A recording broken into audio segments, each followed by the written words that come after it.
Hello friends, welcome to the 23rd lecture of GST.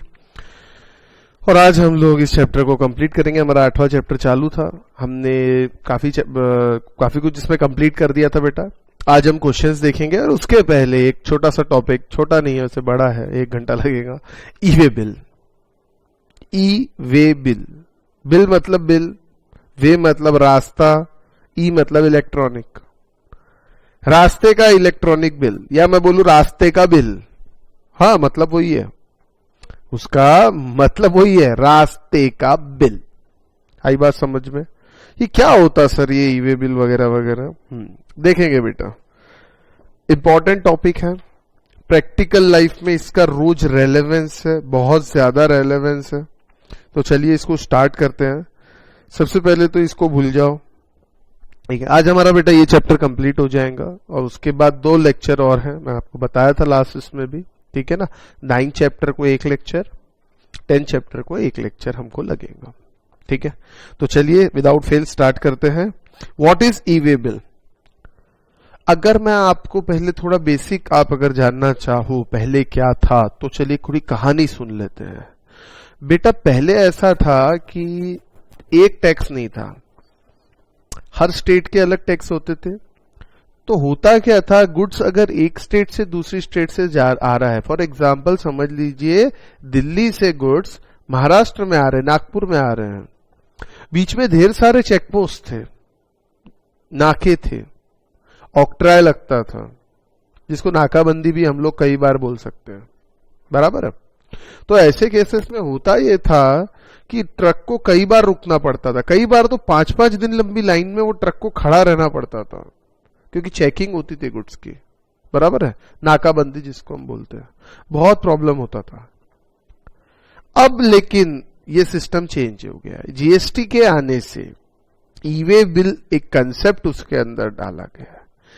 ये है e way bill movement of goods के लिए। काय के लिए है? Movement of goods. अब एक चीज समझना बेटा, यहां पे मैं ई वे बिल जो पढ़ा रहा हूं सीजीएसटी एक्ट के हिसाब से पढ़ा रहा हूं। इसमें सेक्शन 68 है और रूल्स है बहुत सारे, रूल 138 के अंदर ऊपर ही लिखा है section 68 red with relevant CGST rules 2017।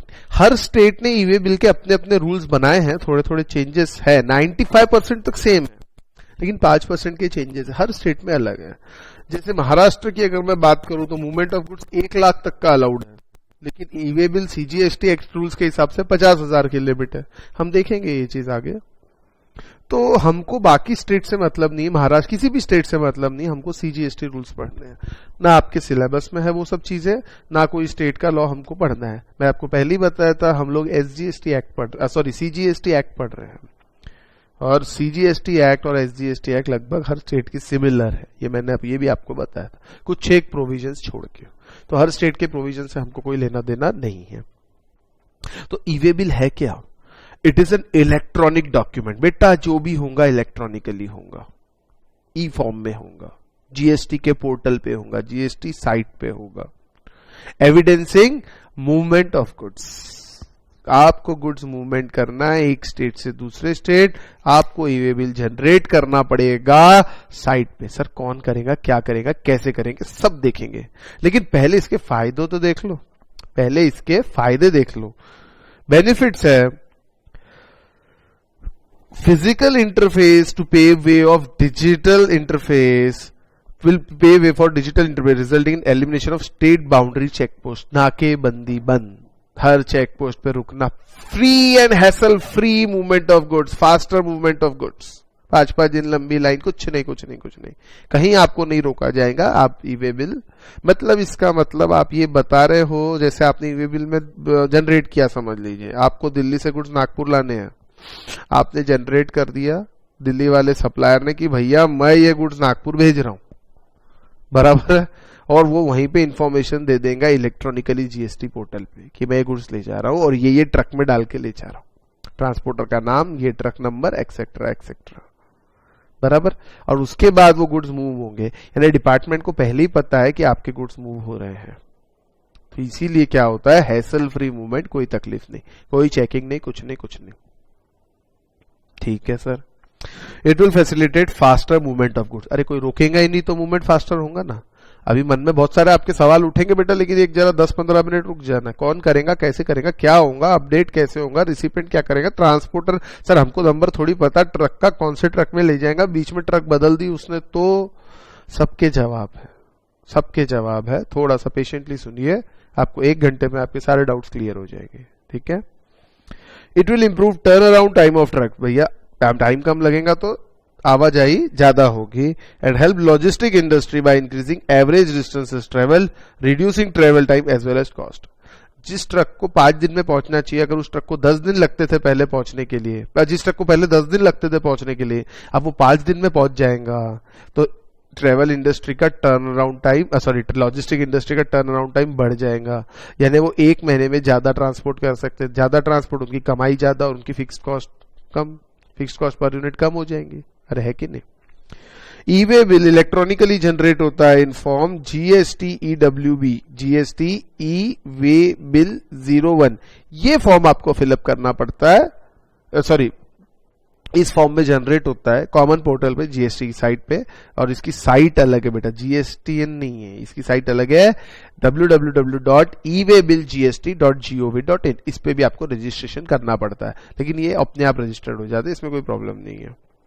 Facility of generation, नया जनरेट करना, कैंसिल करना, अपडेट करना। And assignment of e way bill is available to supplier, recipient and transporter. ओ हो। देखो बेटा, किसी भी चीज में, किसी भी मूवमेंट ऑफ गुड्स में 3 ही लोग इन्वॉल्व है।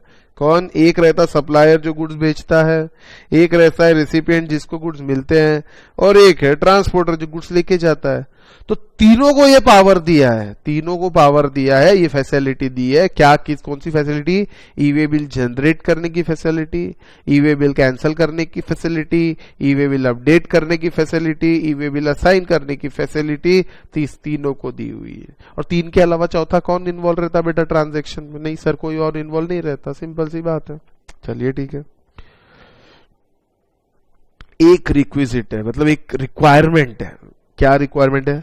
Pre requisite for generation of e way bill is that person who generates E way bill should be a registered person.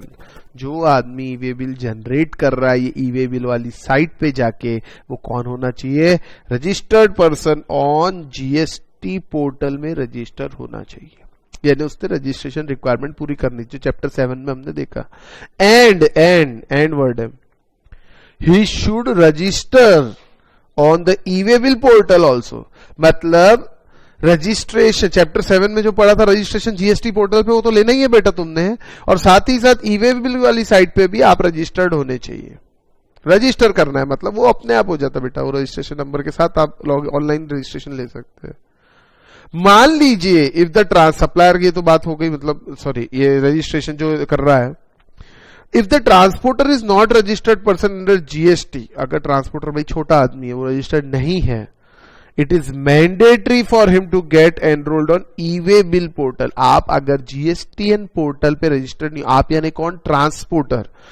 Transporter अगर जीएसटीएन पोर्टल पे रजिस्टर्ड नहीं है तो भी कोई बात नहीं उसको, लेकिन ई वे बिल वाली साइट पे ewaybillgst.gov.in उस पे तो रजिस्ट्रेशन लेना पड़ेगा, उस पे एनरोलमेंट करना पड़ेगा। उसका रजिस्ट्रेशन है, फॉर्मेलिटीज नहीं है, सीधा सीधा रजिस्ट्रेशन है। लॉगिन, आप साइन इन कैसे करते हैं? साइन अप कोई साइट पे, जैसे आपको ईमेल आईडी नया खोलना है तो कैसे करते हैं, वैसे उस टाइप का रहता है। Before generation of e way bill, e way generate करने के पहले आपको रजिस्टर्ड होना पड़ेगा, एनरोल करना पड़ेगा। ये बात ध्यान रखना, बराबर है। अब हम आते हैं दोस्तों, ई वे बिल जनरेट कब करना पड़ता है? बड़ा इंपॉर्टेंट चीज है ये, ई वे बिल जनरेट कब करना पड़ता है, जरा ध्यान देना इसमें, ठीक है। Rule 138(1), whenever there is movement of goods of consignment value exceeding 50,000। पहले कंसाइनमेंट वैल्यू मतलब क्या ये बता देता हूं, जरा नीचे देखना। कंसाइनमेंट वैल्यू मतलब भैया जो गुड्स ले जाए जा रहे उसकी कीमत, लेमन टर्म्स में, ठीक है। तो उसके अंदर क्या क्या आता है? Consignment value of goods shall be the value determined in accordance with provision of section 15 declared in invoice, bill of supply और डिलीवरी चालान, ये रूल 55 वगैरह के जो चालान रहते हैं ना, अपन ने देखा था. एज द केस में B, issued in respect of said consignment and also include central tax, state tax, union territory tax, integrated tax and cess. यानी क्या क्या इंक्लूड हो रहा है? CGST, SGST, IGST, UTGST और कंपेंसेशन सेस. यानी जो वैल्यू रहेगी, मान लीजिए आपने 40,000 का गुड्स भेजा और उस पर 18% जीएसटी है, 12% जीएसटी है फॉर एग्जांपल, तो गुड्स की वैल्यू 40,000 नहीं मानी जाएगी, 40,000 प्लस 12%, 4800 उसमें ऐड करने पड़ेंगे, यानी 44,800 मानी जाएंगी गुड्स की वैल्यू. समझ लेना, consignment value of goods should include GST, यानी जीएसटी उसमें जोड़ा जाएगा, गुड्स की वैल्यू प्लस जीएसटी बताएंगे तो कंसाइनमेंट वैल्यू आएगी. एंड एक और इंपॉर्टेंट चीज, शेल एक्सक्लूड, ये इंक्लूड करना है, ये एक्सक्लूड करना है. क्या एक्सक्लूड करना है? Value of exempt supply of goods where invoice is issued in respect of both exempt and taxable supply. कई बार क्या होता है, अगर सिर्फ एग्जेम्प्ट सप्लाई का इनवॉइस है तो फिर तो कोई प्रॉब्लम ही नहीं है, लेकिन कई बार मैंने आपको बताया था एग्जेम्प्ट सप्लाई और टैक्सेबल सप्लाई दोनों का इनवॉइस रहता है, मतलब एक ही इनवॉइस में दोनों चीजें रहती है, एग्जेम्प्ट भी और टैक्सेबल भी. तो इसके अंदर जो एग्जेम्प्ट है उसको हटा दो और जो टैक्सेबल है वो ले लो, बाकी कुछ नहीं. आई बात समझ में? ठीक है, ये तो हो गया मीनिंग ऑफ वैल्यू. ठीक है, और एक चीज इसमें छोटी सी, as discussed earlier in this chapter, in case of movement of goods for reason other than supply, movement is occasion by means of delivery challan. देखिए, सप्लाई अगर नहीं है और मूवमेंट करना है तो डिलीवरी चालान लगता है, जिससे रूल 55 चालान मैंने आप लोगों को पढ़ाया था, बराबर है. Which has to be necessary contain the value of goods, challan में भी वैल्यू ऑफ गुड्स रहनी चाहिए. The value given in delivery challan should be adopted by e way bill. E way bill वही वैल्यू अडॉप्ट करेगा जो चालान में दी हुई है या इनवॉइस में दी हुई है. इनवॉइस बन रहा है तो बहुत अच्छी बात है, अगर इनवॉइस नहीं बन रहा है तो चालान के अंदर जो वैल्यू दी है वो ई वे बिल कंसीडर कर लेगा. आई बात समझ में? हाँ, तो मैं था यहाँ पे, कंसाइनमेंट वैल्यू आपको समझ में आ गया. एक्सीडिंग 50,000, यानी 50,000 से कम है तो ई वे बिल बनाने की आवश्यकता नहीं है. 50,000 भी है तो ई वे बिल बनाने की आवश्यकता नहीं है, लेकिन 50,000 से ज्यादा है तो ई वे बिल बनाना पड़ेगा. लेकिन क्यों? In relation to a supply. Supply है तो आपको ई वे बिल बनाना पड़ेगा. अब ये 50,000 वैल्यू मैं आपको बता देता हूं, इंटरस्टेट ट्रांजिट, क्योंकि हम कौन सी एक्ट पढ़ रहे हैं? हम सीजीएसटी एक्ट पढ़ रहे हैं सर, सेंट्रल टैक्स की बात कर रहे हैं. तो इंटरस्टेट मूवमेंट ऑफ गुड्स के लिए है. इंट्रा स्टेट का अलग अलग रूल है भैया, अलग अलग स्टेट में, उसकी बात हम नहीं करेंगे. ये इंटरस्टेट के लिए है ये वैल्यू 50,000. जैसे महाराष्ट्र में तो इंट्रा स्टेट के लिए 1 लाख है, ई वे बिल तभी लगेगा, नहीं तो जरूरत नहीं है. तो अब हम कहाँ उतना ध्यान रखते रहेंगे हर स्टेट का? हमारे सिलेबस में भी नहीं है, हमको सिर्फ सेंट्रल टैक्स पढ़ना है. आई बात समझ में? ये तो हो गया इन रिलेशन टू सप्लाई.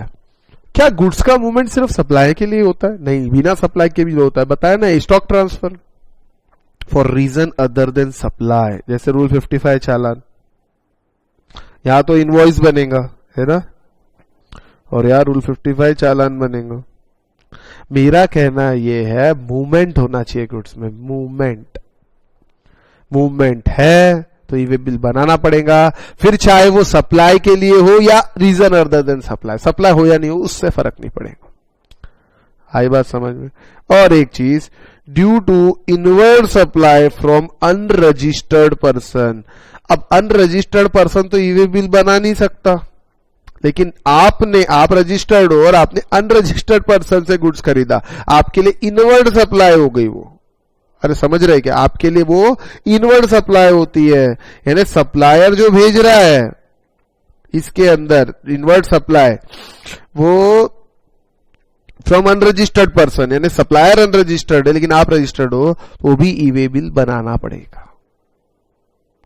अभी अपन ई वे बिल की क्या देखा था कि person should be registered on GST portal, लेकिन यहां सप्लायर रजिस्टर्ड नहीं है तो भैया रेसिपिएंट को बनाना पड़ेगा, लेकिन ई वे बिल बनेगा. आई बात समझे? If you are receiving supply of more than 50,000 due to inward supply from unregistered, आप किसी अनरजिस्टर्ड से इनवर्ड सप्लाई ले रहे हो, यानी आपके लिए वो परचेस हो गया, ई वे बिल बनेगा. अब वेरी इंपॉर्टेंट चीज, very important, registered person who causes such movement of good, ये बड़ा इंपॉर्टेंट टर्म है, कॉजेस मूवमेंट ऑफ, कौन कॉज कर रहा मूवमेंट? सर दोनों भी हो सकते। देखिए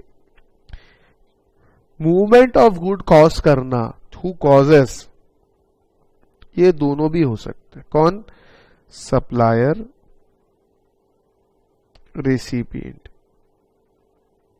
दोनों भी हो सकते हैं। एग्जाम्पल देखिए, सप्लायर भेज रहा है, मैं नागपुर में बैठ के दिल्ली वाले को फोन करता हूं, भैया गुड्स भेज दो। सप्लायर ने उठाया, पैकिंग करी, ट्रांसपोर्ट में डाल दिया। Who causes the movement of goods? Supplier. मैं दिल्ली गया, सप्लायर के यहां से मैं खुद उठा के लेकर गया रिक्शे में और मैंने ट्रांसपोर्ट में डाला। Recipient causes movement of good. अरे समझे क्या? सप्लायर रिसिपिएंट दोनों रजिस्टर्ड है, उससे मुझे मतलब नहीं फिलहाल रजिस्ट्रेशन से। Causes the person who causes the movement good, जो क्यों बता रहे सर? ये registered person who causes the movement of good shall furnish information relating to such goods in part A of form GST EWB 01 before commencement of such movement. मतलब details ये e way bill की site पे देनी पड़ती है। In form EWB 01, form GST EWB 01, EWB यानी e way bill 01, बराबर है। मूवमेंट स्टार्ट होने के पहले आपको डिटेल देनी पड़ती है। पार्ट ए में दो पार्ट है क्या सर? हाँ, पार्ट ए और पार्ट बी है। पार्ट ए में कौन डिटेल दे रहा है? या तो सप्लायर या रिसिपिएंट, वो भी रजिस्टर्ड, जो कॉज करता है मूवमेंट ऑफ गुड। मैंने बताया, आपने फोन किया दिल्ली से माल डाल दो, तो सप्लायर ने पैकिंग किया, खुद ही ट्रांसपोर्ट में डाल दिया, तो supplier is causing the movement of good, यानी part A of form GST EWB 01, ये किसको कंप्लीट करना पड़ेगा? किसको भरना पड़ेगा? सप्लायर को। बिकॉज यहां पे वो सप्लायर ही वो रजिस्टर्ड पर्सन है जो मूवमेंट ऑफ गुड को कॉज कर रहा है, उसके कारण मूवमेंट ऑफ गुड हो रही है। और अगर मैं खुद दिल्ली गया, पैक कर दे भैया, और मैं लेके गया, मैंने ट्रांसपोर्ट में डाला, तो यहां पे मैं वो रजिस्टर्ड पर्सन हूं, यानी रिसिपिएंट वो रजिस्टर्ड पर्सन है who is causing movement of goods. तो इंफॉर्मेशन किसको भरनी पड़ेगी? रिसिपिएंट को भरनी पड़ेगी। कौन से पार्ट में? Part A of GST EWB 01। Simple सी बात। आई होप आपको समझ में आया। थोड़ा सा और इसके अंदर who causes movement of good, इसके बारे में मैंने यहां पे लिखा है, आप चाहो तो इसको फिर से पढ़ सकते हो। जो मैंने बड़बड़ किया वही यहां लिखा हुआ है। वैल्यू ऑफ कंसाइनमेंट मैं आपको ऑलरेडी पढ़ा चुका हूं। थोड़ा सा और आगे चलेंगे। बहुत सारे सवाल होंगे अभी मन में, सर कैसे होता है, क्या होता है? बेटा पूरा प्रोसीजर है, क्या इंफॉर्मेशन है, क्या नहीं, सब है। थोड़ा सा सब्र रखिए बस। It is important to note that information is to be furnished prior to commencement of movement of goods. Movement मतलब मूवमेंट स्टार्ट होने के, ट्रांसपोर्ट में जाने के पहले या ट्रांसपोर्ट में इशू होने के पहले आपको वो देना है, ई-वे बिल इंफॉर्मेशन फर्निश करनी है। एक्चुअली ट्रांसपोर्टर तभी गुड्स एक्सेप्ट करता है जब ई-वे बिल डॉक्यूमेंट आप उसको देते हो। ई-वे बिल नहीं देते ट्रांसपोर्टर, जनरली आजकल गुड्स एक्सेप्ट ही नहीं करते। And is to be issued whether movement is relation to supply और for reason other than supply. हाँ, ये तो हमने देखा था, सप्लाई हो या उसके अलावा कोई और कारण हो, ई-वे बिल तो लगेगा भैया। आई बात समझ में? यहां तक क्लियर है? चलिए आगे देखते हैं। ये बहुत इंपॉर्टेंट है एमसीक्यू पॉइंट ऑफ व्यू से। इस पे क्वेश्चन आने के बहुत बहुत चांसेस है। इस पे क्वेश्चन आने के चांसेस है। क्यों सर? बताता हूं। स्पेशल सिचुएशन दी है where e way bill needs to be issued even if value of consignment is less than 50,000। दो ऐसी सिचुएशन रहती है बेटा। अभी हमने देखा था 50,000 से एक्सीड करे तो ही ई-वे बिल देना कंपलसरी है, लेकिन नहीं, दो एक्सेप्शन है इसके। दो ऐसे एक्सेप्शन है जहां पे भले ही e way bill consignment value of goods is less than 50,000 तो भी आपको ई-वे बिल देना पड़ेगा। कम ऑन, दो सिचुएशन है। पहला, interstate transfer of goods by principal to job worker, interstate transfer of handicraft goods by person exempted from obtaining registration. दोनों भी थोड़ा थोड़ा बताया था पहले। सॉरी, फोर्थ प्रोविजन तो बताया हुआ। हैंडीक्राफ्ट गुड्स की बात करते हैं। मैंने आपको ये बताया था कि अगर आप इंटरस्टेट गुड्स 1 रुपए का भी बेचते हो, कम ऑन, तो आपको रजिस्ट्रेशन लेना पड़ता है, थ्रेशोल्ड नहीं मिलता। लेकिन उसका एक्सेप्शन था हैंडीक्राफ्ट गुड्स, जिनको वो 20 लाख 10 लाख वाला थ्रेशोल्ड मिलता है।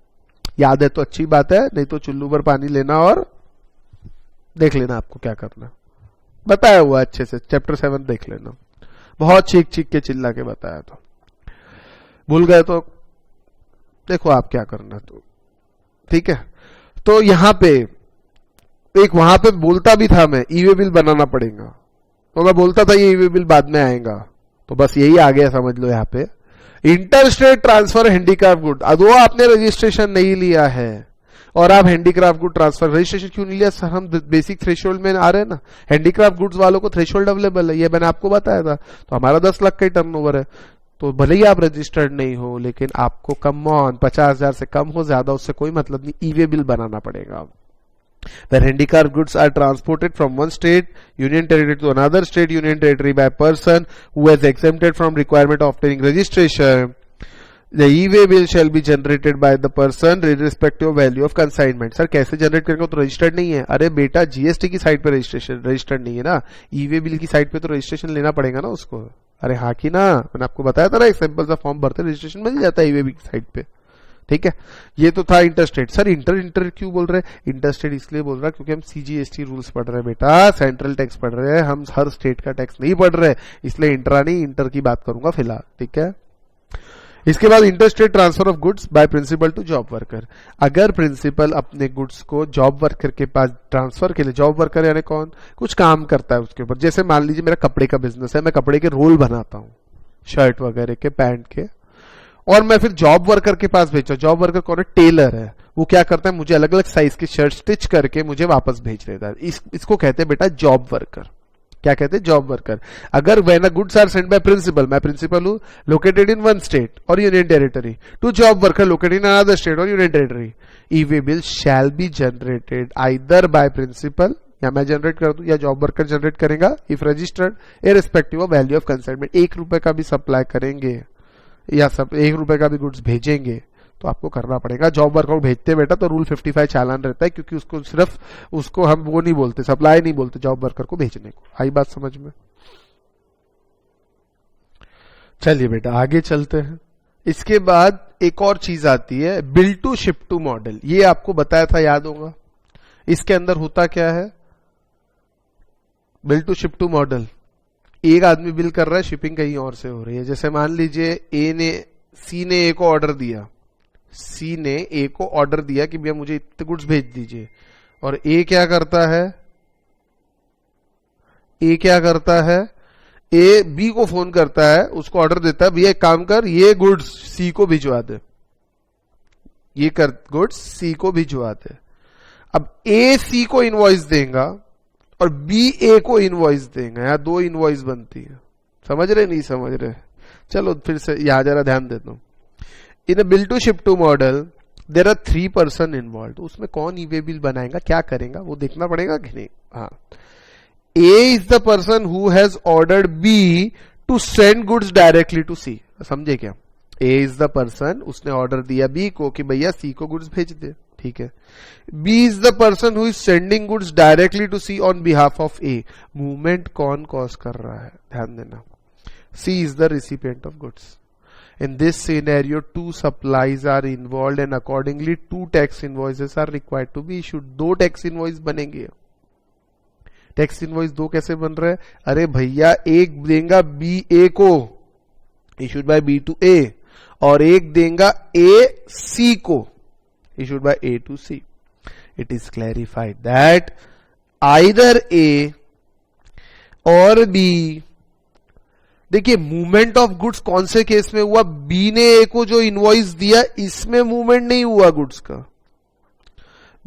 यहां बी ने जो सी को इनवॉइस, सॉरी ए ने जो सी को इनवॉइस दिया, इसमें मूवमेंट हुआ। मूवमेंट इसमें नहीं हुआ, इसमें हुआ। देख लो आप, समझ लो, बी सी को भेज रहा। तो कौन जनरेट करेगा e-way bill?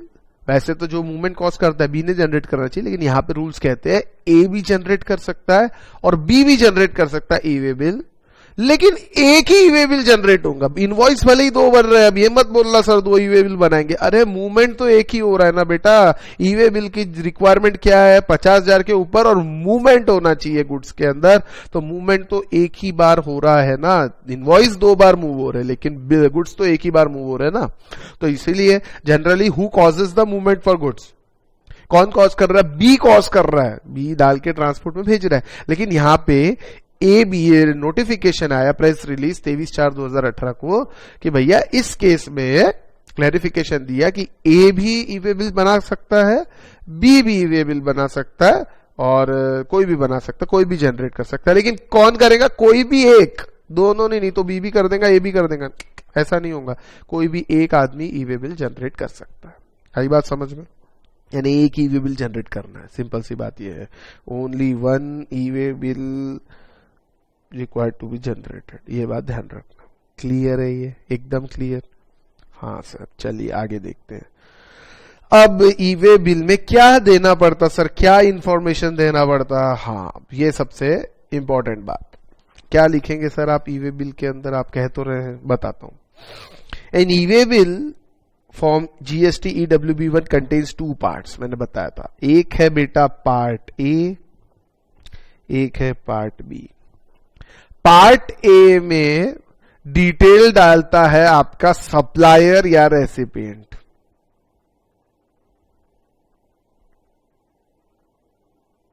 Who causes movement of goods.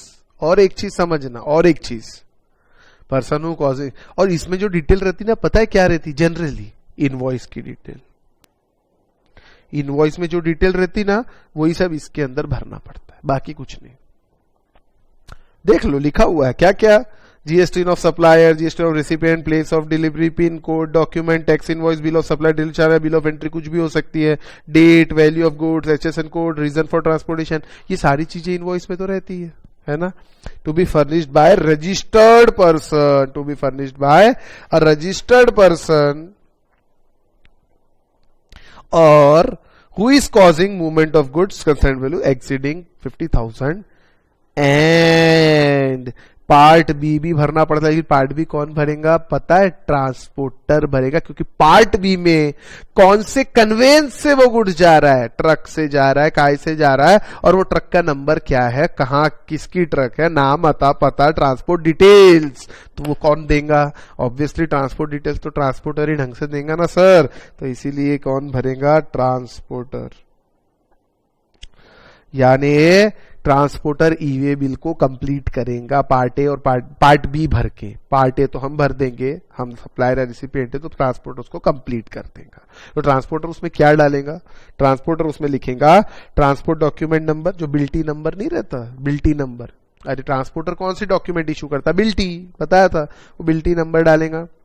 या गुड्स रिसिप्ट नंबर डालेंगे, या रेलवे में जा रहा होगा तो रेलवे रिसिप्ट नंबर, एयरवे से जा रहा होगा तो एयरवे बिल नंबर, या बिल ऑफ लैडिंग, शिप से जा रहा होगा तो बिल ऑफ लैडिंग, शिप से जा रहा होगा तो bill of lading, vehicle number in case of transport goods by road, ये सब कुछ डाला जाएगा। To be furnished by person who is transporting the goods.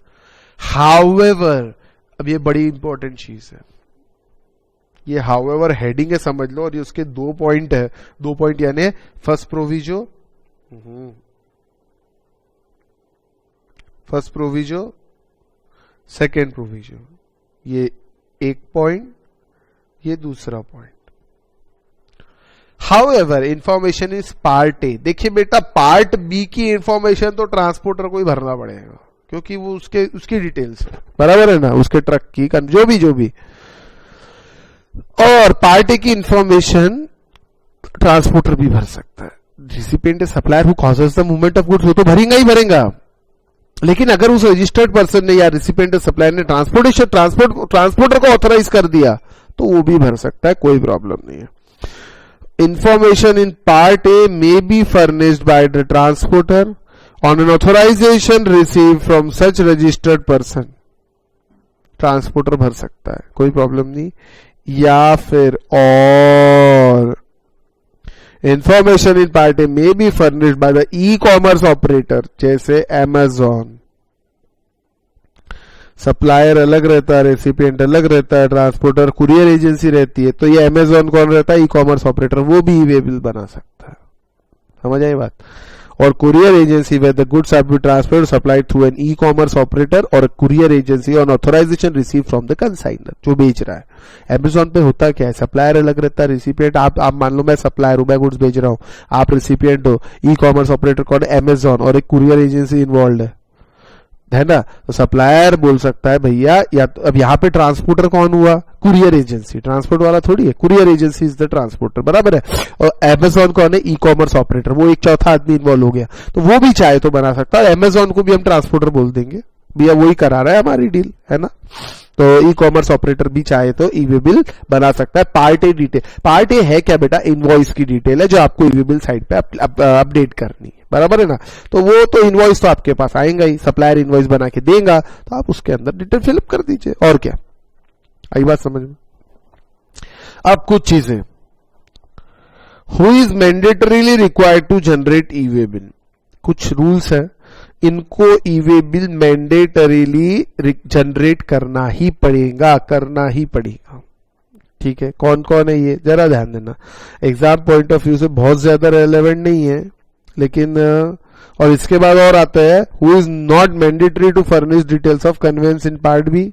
मतलब बेटा एक बात बताता हूं, ये बहुत थ्योरेटिकल है, प्योर थ्योरेटिकल कंसेप्ट है ये, इसमें बहुत ज्यादा समझाने जैसा नहीं है, पढ़ते जाएंगे समझ आते जाएगा, ऐसा होता है, ऐसा करना पड़ता है, बस मैं इतना ही बता सकता हूं। अब पढ़ता है तो पढ़ता है, मैं भी कुछ नहीं कर सकता, क्यों क्या कर, इसके अंदर ज्यादा जवाब नहीं है। क्यों बना रहे सर, काय के लिए वो भरेगा, फिर वो भरेगा, ऐसा क्यों? अब है तो है। जब स्टार्टिंग में आया था ना, बहुत प्रॉब्लम हुई थी, 10-15 दिन तो गवर्नमेंट ने फिर बंद कर दिया था ई वे बिल महीने भर के लिए। ठीक है भैया, बिना ई वे बिल के भेजो माल, कि किसी को समझ ही नहीं रहा था, और साइट भी इतना परेशान कर रही थी जिसकी हद नहीं।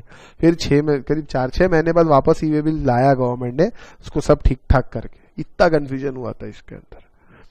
तो ये रूल्स है, इस पे क्वेश्चन जनरली नहीं पूछते, बहुत मतलब बहुत रेयर, पूछा तो एमसीक्यू ही आने के चांस है, क्योंकि इसमें कुछ लिखने जैसा नहीं आ सकता, इसमें आपसे कोई क्वेश्चन नहीं बनता विशेष, मतलब एक आध बार मेरे ख्याल से तो नहीं आया है इसके ऊपर कोई क्वेश्चन, जहां तक मुझे ध्यान है।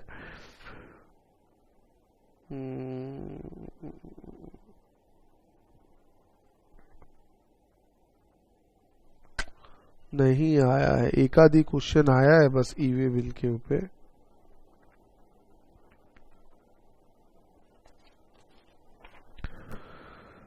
नहीं आए, नहीं चाहे, आप देख सकते नहीं आए, बहुत कम क्वेश्चन है ई वे बिल के ऊपर, एक आध मतलब चांस बहुत कम है, लेकिन पढ़ना चाहिए। अब सीए फाइनल में बहुत इंपॉर्टेंट है ये, सीए फाइनल में जब हम आएंगे तो ये टॉपिक बड़ा इंपॉर्टेंट हो जाता है ई वे बिल आपके लिए, ठीक है ना?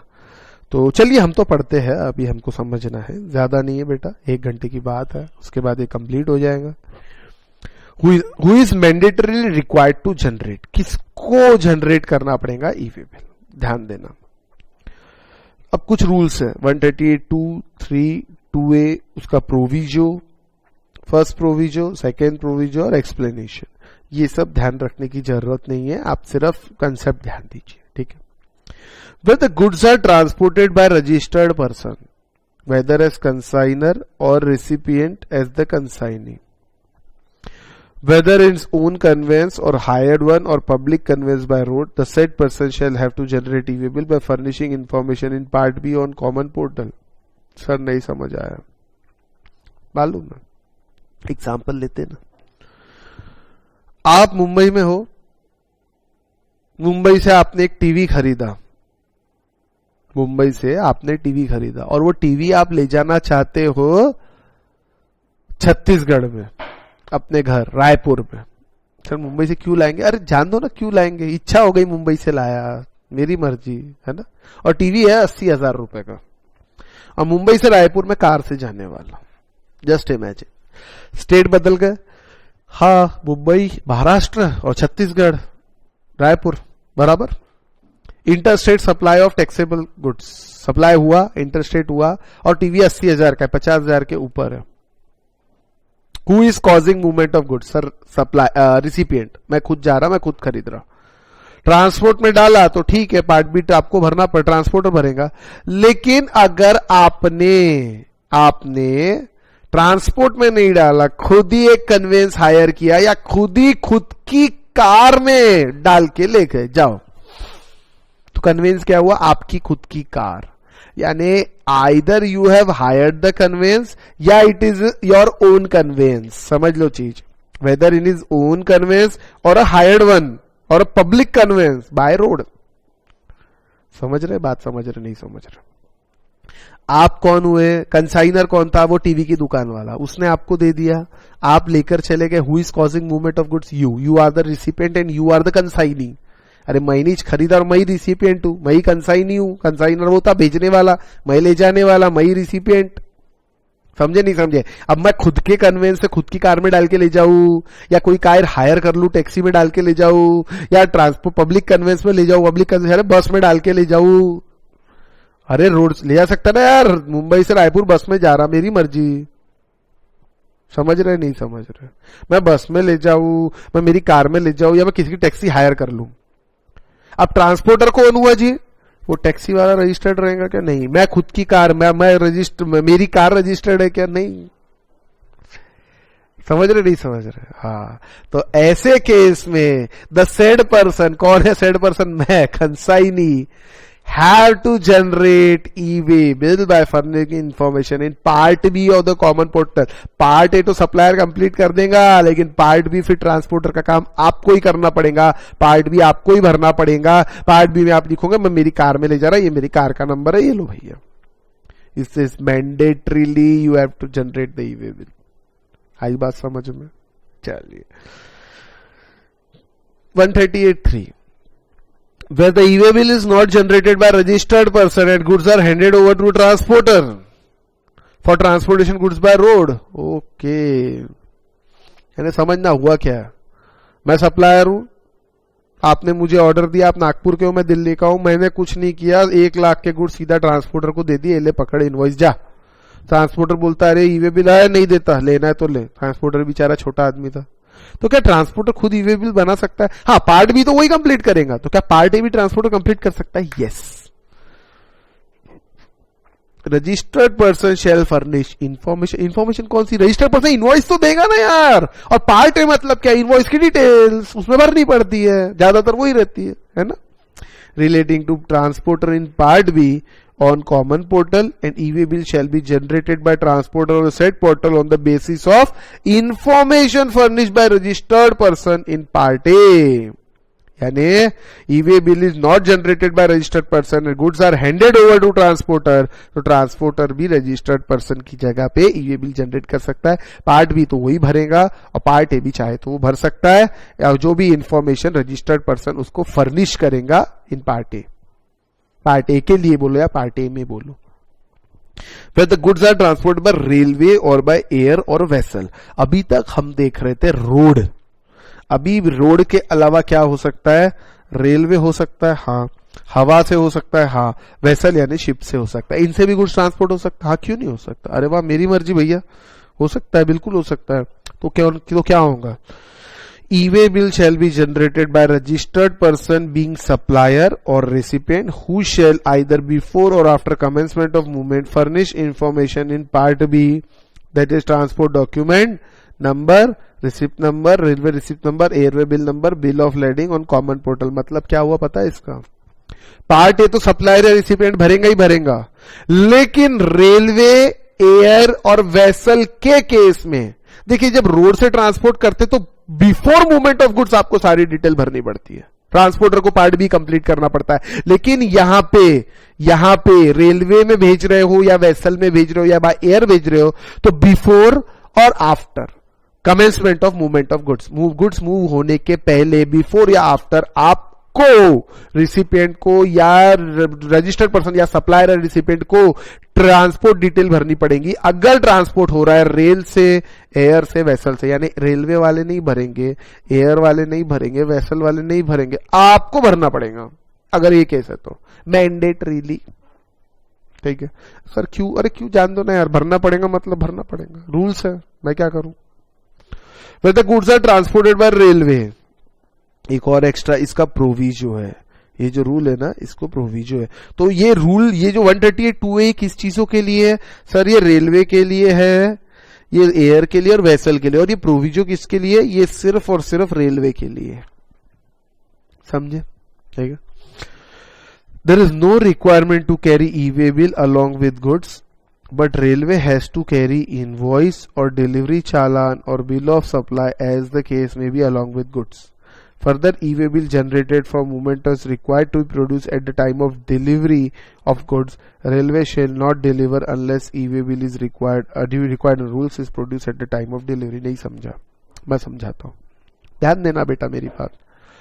गुड्स के मूवमेंट के साथ आपको ई-वे बिल जनरेट करना है, बट रेलवे से अगर आप गुड्स ट्रांसपोर्ट कर रहे हो तो ई-वे बिल देने की जरूरत नहीं है. मूवमेंट के वक्त आप सिर्फ इनवॉइस दे दो, आप डिलीवरी चालान दे दो, आप बिल ऑफ सप्लाई दे दो, रेलवे आपसे नहीं मांगेगा e-way bill. Railway goods transport कर देगा, बट जब डिलीवरी देने की बात आएगी, दिल्ली से गुड्स भेजा मैंने नागपुर रेलवे के थ्रू, अगर रोड के थ्रू भेजता हूं, एयर वेसल किसी के थ्रू भी भेजता हूं, तो बेटा ई-वे बिल कंप्लीट करना पड़ेगा मूवमेंट के साथ.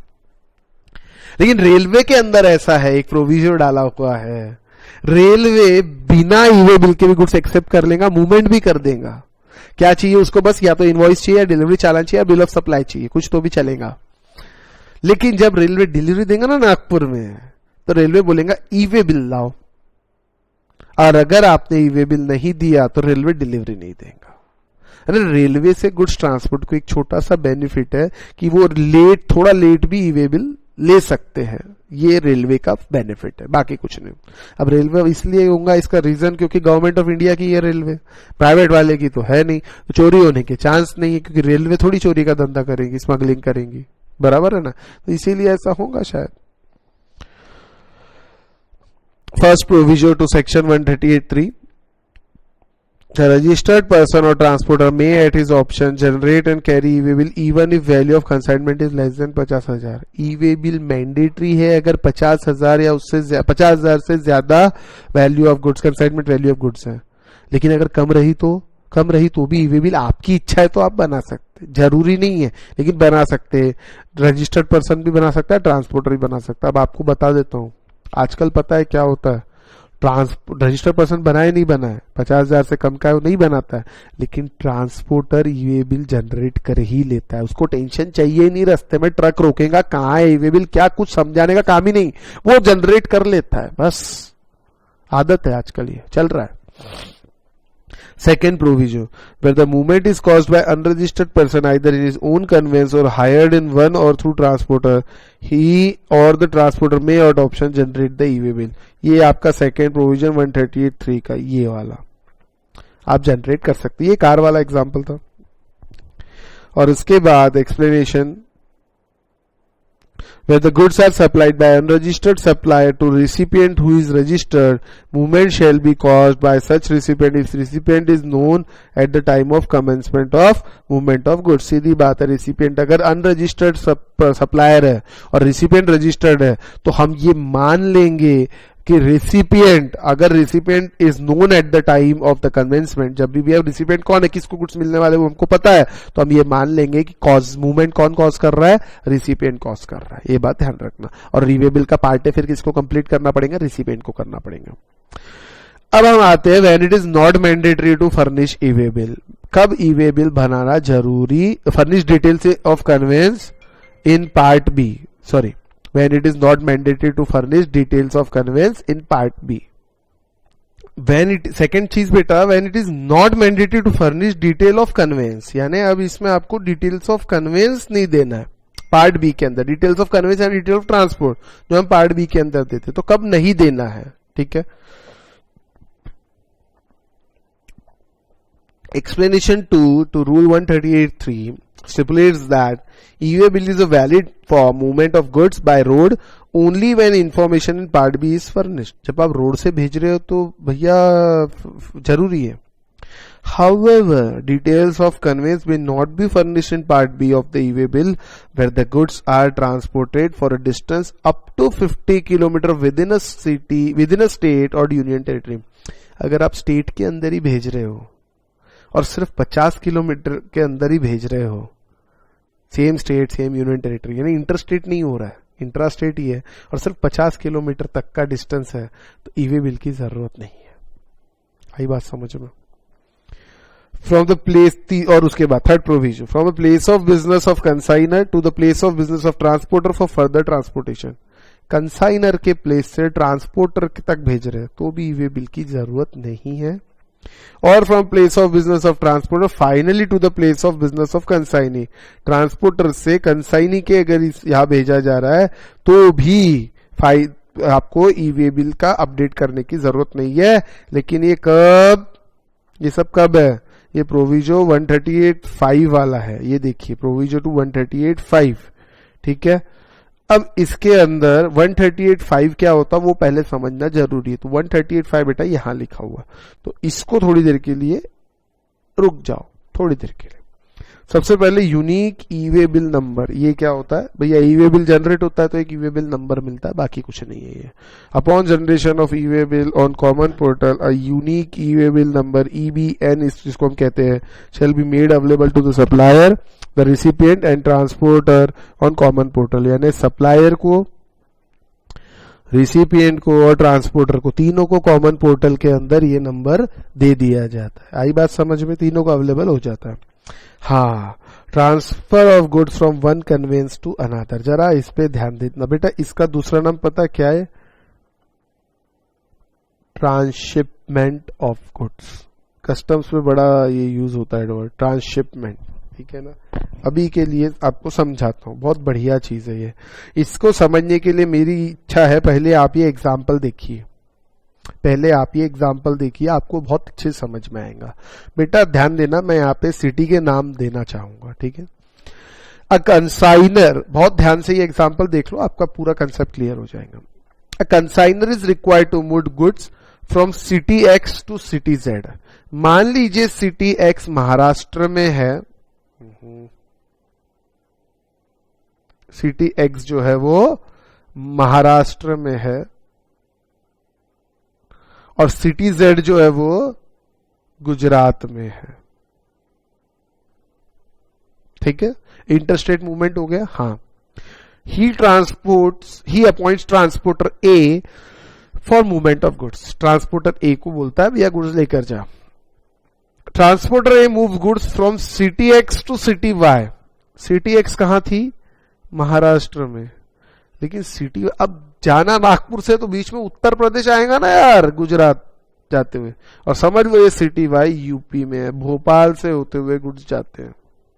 हो सकता है ना, अब ये ट्रांसपोर्टर कहीं से तो यहाँ तो 2 स्टेट आ गए, और वो मतलब ट्रांसपोर्टर क्या कर रहा है समझ लो, नागपुर से गुड्स ले जा रहा है, नागपुर से दो जगह के गुड्स ले जा रहा है वो, भोपाल के भी और गुजरात के लिए भी, समझ लो गुजरात में सूरत के लिए। तो हो क्या रहा है, वो कन्वेंस में एक में दोनों गुड्स डाले, भोपाल के गुड्स भोपाल में उतार दिए, और फिर छोटा कन्वेंस दूसरा लगा दिया, और वो छोटे कन्वेंस से गुड्स गुजरात भेज दिया। यानी कन्वेंस चेंज हो गया, ट्रक चेंज हो गई, ट्रांसपोर्ट फैसिलिटी चेंज हो गई, कन्वेंस चेंज हो गया, ठीक है, ध्यान देना। फॉर कंप्लीट, अब देखो महाराष्ट्र से गुजरात भेजना था, फाइनल कंसाइनमेंट ये था। उसके बाद उसने क्या किया, सबसे पहले ट्रांसपोर्टर ने गुड्स को सिटी X से सिटी Y लेकर गया, यानी यूपी में लेकर गया for completing movement of goods. अब लेकिन सिटी Y से में थोड़ी भेजना है गुड्स को, सिटी Z में भेजना है। सिटी Y कहां है? यूपी में। सिटी Y कहां है? यूपी में। और सिटी Z कहां है? गुजरात में।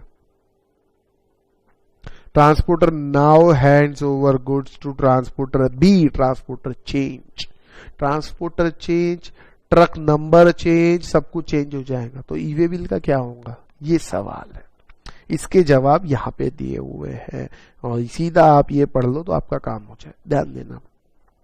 Thereafter the goods are moved from destination, that is move to destination, that is from city Y to city Z। City Y कहां था अपना? यूपी, और सिटी Z था आपका गुजरात।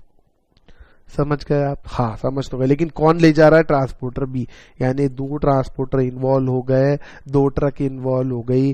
तो सर हमने तो ई वे बिल बनाया था पहला, तो वो फिर उसको क्या वापस बनाएंगे क्या? नहीं नहीं नहीं, क्या तो इन सच सिनेरियो, ऐसे केसेस में only 1 E way bill will be required. एक ही ई-वे बिल, अच्छा ऐसा कैसा? हाँ ऐसा ही होगा. तो सर कैसा होगा जरा बताइए. Part A can be filled by consignor. Part A तो कंसाइनर ही भरेगा. And then e way bill will be assign to the by the consignor to transporter A. सबसे पहले ट्रांसपोर्टर ए को असाइन करेगा. ट्रांसपोर्टर ए व्हीकल डिटेल्स वगैरह part B में भरेगा और गुड्स मूव करेगा city X to city Y. City X Maharashtra में, सिटी वाई यूपी में. सबसे पहले वहां लेकर चला गया. अब जैसे ही सिटी वाई में जाता है, ट्रांसपोर्टर ए क्या करेगा? गुड्स असाइन किसको कर रहा है? ट्रांसपोर्टर बी को, कि भैया अब तू गुजरात ले जा. साथ ही साथ ये वही ई-वे बिल उसको ट्रांसपोर्टर बी को भी असाइन करेगा. इंपॉर्टेंट लाइन, अब ट्रांसपोर्टर बी देखिए क्या करेगा? Will be able to update details of part B. अब ट्रांसपोर्टर बी उसी ई-वे बिल में ईडब्ल्यूबी नंबर डालेगा. ये ईबीएन नंबर है ना, यूनिक नंबर, अभी ऊपर देखा था ना बेटा, ये नंबर, उस नंबर उसको अपडेट करेगा और उसमें नए डिटेल्स डालेगा पार्ट बी के. पार्ट ए वही रहेगा, गुड्स वही है, इनवॉइस वही है, सप्लायर वही है, रिसिपेंट वही है, उसमें प्रॉब्लम नहीं, जीएसटी नंबर वही है, लेकिन पार्ट बी तो चेंज हो गया ना, ट्रांसपोर्टर की details. Transporter B will fill the details of his vehicle and move the goods from city Y to city Z. City Y कहां है? यूपी. और ये कहां है? गुजरात. ये आया था प्रेस रिलीज 31/3/2018 को. आई होप आपको समझ में आ गया. बस यही सब यहां लिखा हुआ है. एक्सक्यूज मी, इसको आप पढ़ सकते हो बेटा, ठीक है. चलिए अब बात आती है कंसोलिडेटेड ई-वे बिल क्या होता है. ये बड़ी मस्त चीज है, ये बहुत अच्छी चीज है, ये आपको समझना पड़ेगा. कंसोलिडेटेड ई-वे बिल, हाँ आसान है वैसे बेटा, बहुत आसान है, ठीक है. ध्यान दो. ये चाहूँ तो पहले भी समझा, लेकिन पहले इसको पढ़ते हैं फिर समझते, ज्यादा मजा आएगा, ठीक है. पहले पढ़ते जाओ, समझते जाते हैं. After e way bill has been generated, when multiple consignment are intended to be transported in one conveyance, transporter may indicate the serial number of e-way bills generated in respect of each such consignment electronically on the common portal, and a consolidated e-way bill in form GST EWB2 may be generated by him. कौन कर रहा है? him यानी transporter on the said common portal prior to movement. 50 लोगों के goods ले जा रहा हूं मैं अपने ट्रांसपोर्ट व्हीकल में, तो मेरे पास 50 अलग अलग लोग हैं, 50 अलग अलग कंसाइनर, 50 अलग अलग ई-वे बिल है. बाप रे, इतने सारे डॉक्यूमेंट. ट्रांसपोर्टर क्या करता है? नहीं, ये बेवकूफी मत करो, एक कंसोलिडेटेड ई-वे बिल बना लो. ये 50 के कंसाइनर के डिटेल और ई-वे बिल के डिटेल एक कंसोलिडेटेड ई-वे बिल यानी एक कागज में मैं लिख देता हूं. जैसे फॉर एग्जाम्पल बेटा, जैसे आप 50 लोग समझ लीजिए क्लास में हो, और 50 लोगों की मैं टेस्ट लेता हूं, और 50 लोगों की टेस्ट यानी 50 लोगों के पेपर्स और 50 लोगों के मार्क्स. तो हम एक शीट बनाते हैं जिसमें 50 लोगों के डिटेल्स के साथ उनके मार्क्स लिखे हुए हैं, और वो एक शीट के अंदर मुझे पता चल जाता है किसको कितने मार्क्स मिले. वैसे ही एक कंसोलिडेटेड ई-वे बिल बनेगा जिसमें सबसे हर ई-वे बिल की डिटेल्स सीरियल नंबर में दी रहेंगी, और वो consolidated e way bill common portal पे अपडेट कर देगा in the form GST e-way bill 02, जो कि काय के लिए? कंसोलिडेटेड बिल के लिए. वो कंसोलिडेटेड ई-वे बिल के लिए वो ट्रांसपोर्टर अपलोड कर देगा. यानी उस कन्वेंस में, उस ट्रक में 50 अलग लोगों का माल है कि इसका ई-वे बिल नंबर क्या है, क्या नहीं, कौन कंसाइनर है, कौन कंसाइन है, कहां ले जा रहा हूं, क्या कर रहा हूं, ये सारी डिटेल्स एक ही कंसोलिडेटेड ई-वे बिल के अंदर जीएसटीएन पोर्टल पे ऑलरेडी दी हुई रहेगी. अच्छी बात है ना? हाँ, तो टेंशन नहीं रहेगा ट्रांसपोर्टर को. कंसोलिडेटेड ई-वे बिल क्या है? It is a document containing multiple e-way bill, बहुत सारे ई-वे बिल के नंबर उसमें लिखे हुए हैं, फॉर मल्टीपल कंसाइनमेंट, अलग अलग कंसाइनमेंट्स हैं, being carried in one conveyance, एक ही व्हीकल के अंदर जा रहे हैं. That is the transporter carrying multiple conveyer. अब ट्रांसपोर्टर तो लेकर जाता, सबका माल लेके जाता बेचारा वो. For various consigner as consign in a single vehicle can generate a single carrying document.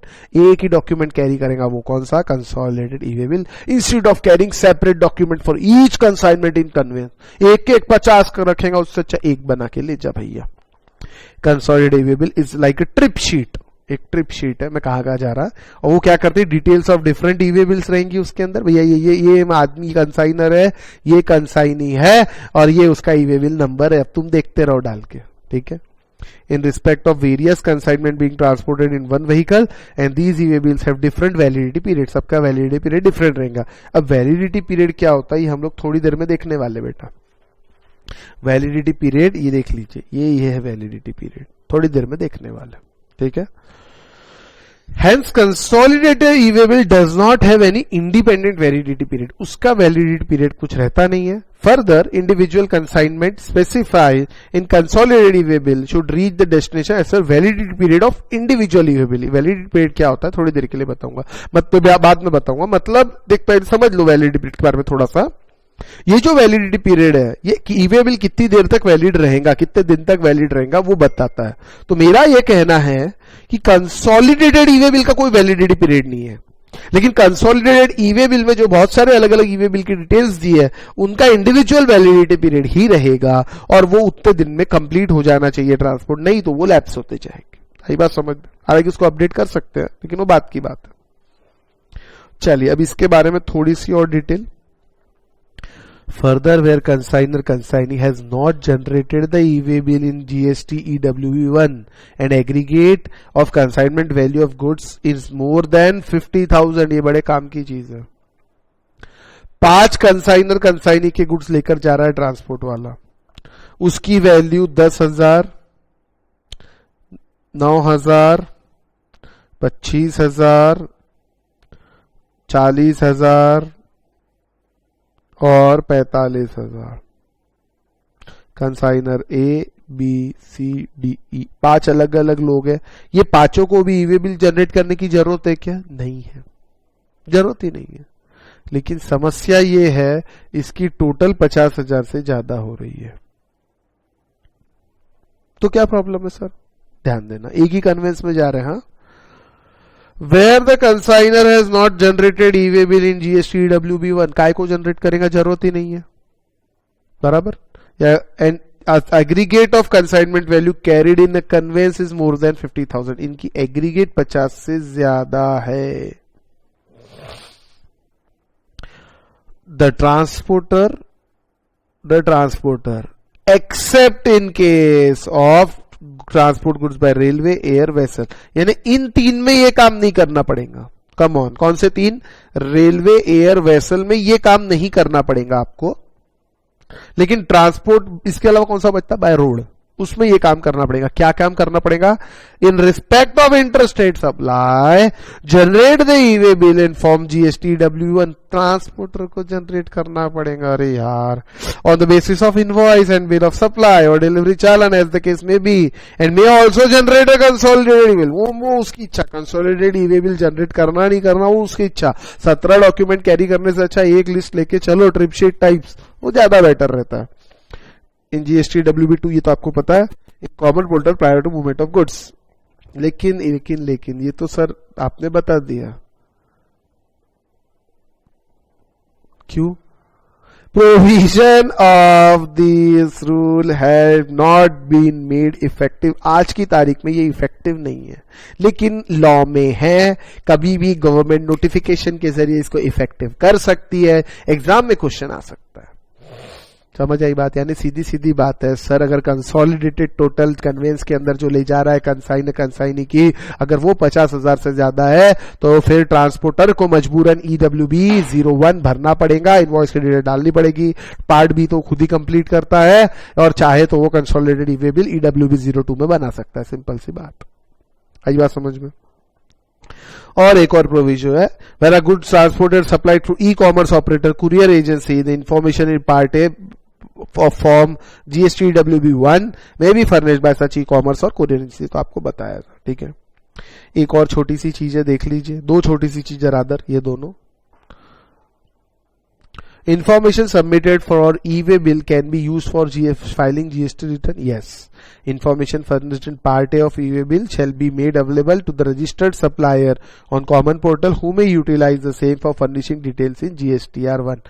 सीधी सी बात है बेटा, वो GSTR1 में भी वही डिटेल्स जाती है। However, when information has been furnished, अभी GSTR 1 क्या होता है हम अगले चैप्टर में देखने वाले हैं, ठीक है ना. रिटर्न्स वाला, सॉरी लास्ट चैप्टर है मेरे ख्याल से अपना रिटर्न्स, उसके अंदर ये सब डिटेल्स पढ़ने वाले, तो ये वहां से लिंक किया जाएगा, ठीक है. अभी फिलहाल लिंक नहीं कर रहा हूं मैं. However, when the information has been furnished by unregistered supplier, registered recipient या unregistered recipient, he shall be informed electronically if mobile number और email is available. बेटा क्या होता है, कई बार जीएसटी पोर्टल में अपना रजिस्ट्रेशन नहीं रहता है, तो फिर डिटेल्स कैसे पता चलेंगे, इलेक्ट्रॉनिकली यानी उसके मोबाइल नंबर या ईमेल पे डिटेल्स दिए जाएंगे, ठीक है. Cancellation of e way bill. E way bill cancel कब होता है, देखिए, where e way bill has been generated. अब जनरेट तो कर लिया, लेकिन गुड्स, मेरी ट्रांसपोर्ट खराब हो गया, मतलब ये ट्रांसपोर्ट की जो गाड़ी थी वो खराब हो गई, ये वो चालू करने गया कि खराब हो गई, वो जा ही नहीं रही, चल ही नहीं रही, तो क्या करूंगा, वो एक समस्या है कि नहीं है. अब कई बार क्या होता है, गुड्स तो ट्रक में डाल लिया, ई वे बिल जनरेट कर दिया, ट्रक ही चालू नहीं हो रहा, रिपेयर कराना पड़ेगा, ऐसा हो सकता है ना. तो फिर उस टाइप के कुछ केसेस है यहाँ पे. ई वे बिल जनरेट हो गया, कोई भी कारण हो सकता है बेटा, but goods are neither transported, either not transported और are not transported as per details furnished in e way bill, यानी कुछ गड़बड़ हो रही है. The e way bill may be cancelled electronically on common portal within 24 hours of generation. Generate किया, उसके 24 hours में आप चाहो तो कैंसिल कर सकते हो, कोई प्रॉब्लम नहीं. However, e-way bill cannot be cancelled if it is been verified in transit in accordance with provision of Rule 38 138B. मतलब क्या हुआ समझो, ई-वे बिल में गलती से गलत डिटेल डाल दी तो उसको कैंसिल कर दो. अगर आपने कैंसिल नहीं किया और रास्ते में किसी ने पकड़ा और अब आप बोलते कि मैं कैंसिल करता हूं, तो ऐसा नहीं होता. रास्ते में किसी ने अगर वेरीफाई कर लिया इन ट्रांसिट, अब उसको आप कैंसिल नहीं कर सकते, उसको वैलिड मान लिया जाएगा और जो आपने डिटेल भरी है उसको सही माना जाएगा, और गलत निकली तो आपकी बैंड बजाई जाएगी. सिंपल सी बात. देखिए बेटा, जैसे आप एग्जाम का पेपर लिख रहे हो, आपको जितना चेंजेस करना है पेपर लिखने तक कर लो.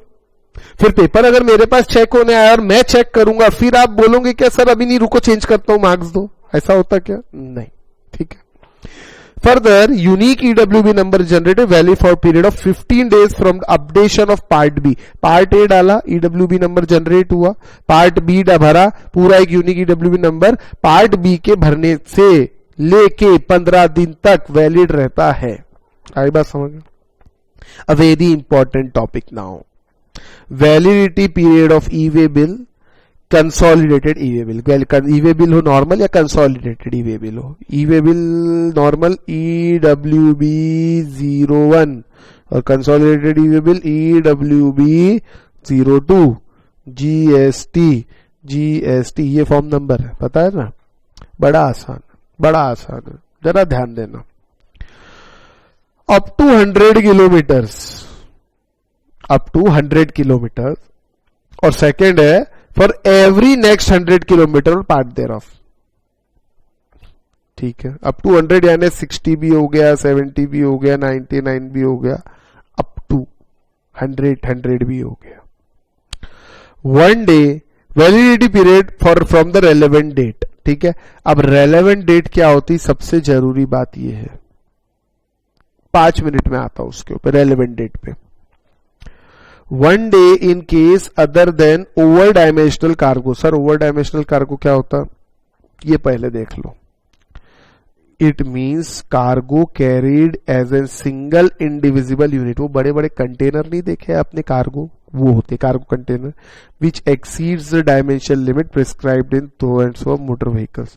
मतलब बड़े वाले कार्गो कंटेनर जो शिप वगैरह में जाते हैं, ठीक है ना, उसकी बात कर रहे हैं यहां पे. तो यहां पे मैं क्या कह रहा हूं,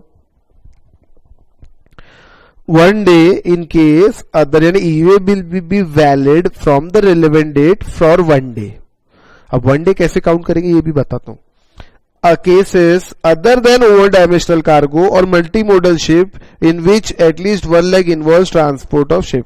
यानी यहां पे मैं बात कर रहा हूं other than over dimensional cargo, in cases other than over dimensional cargo, या फिर multi modal shipment in which at least 1 leg involve transport by ship.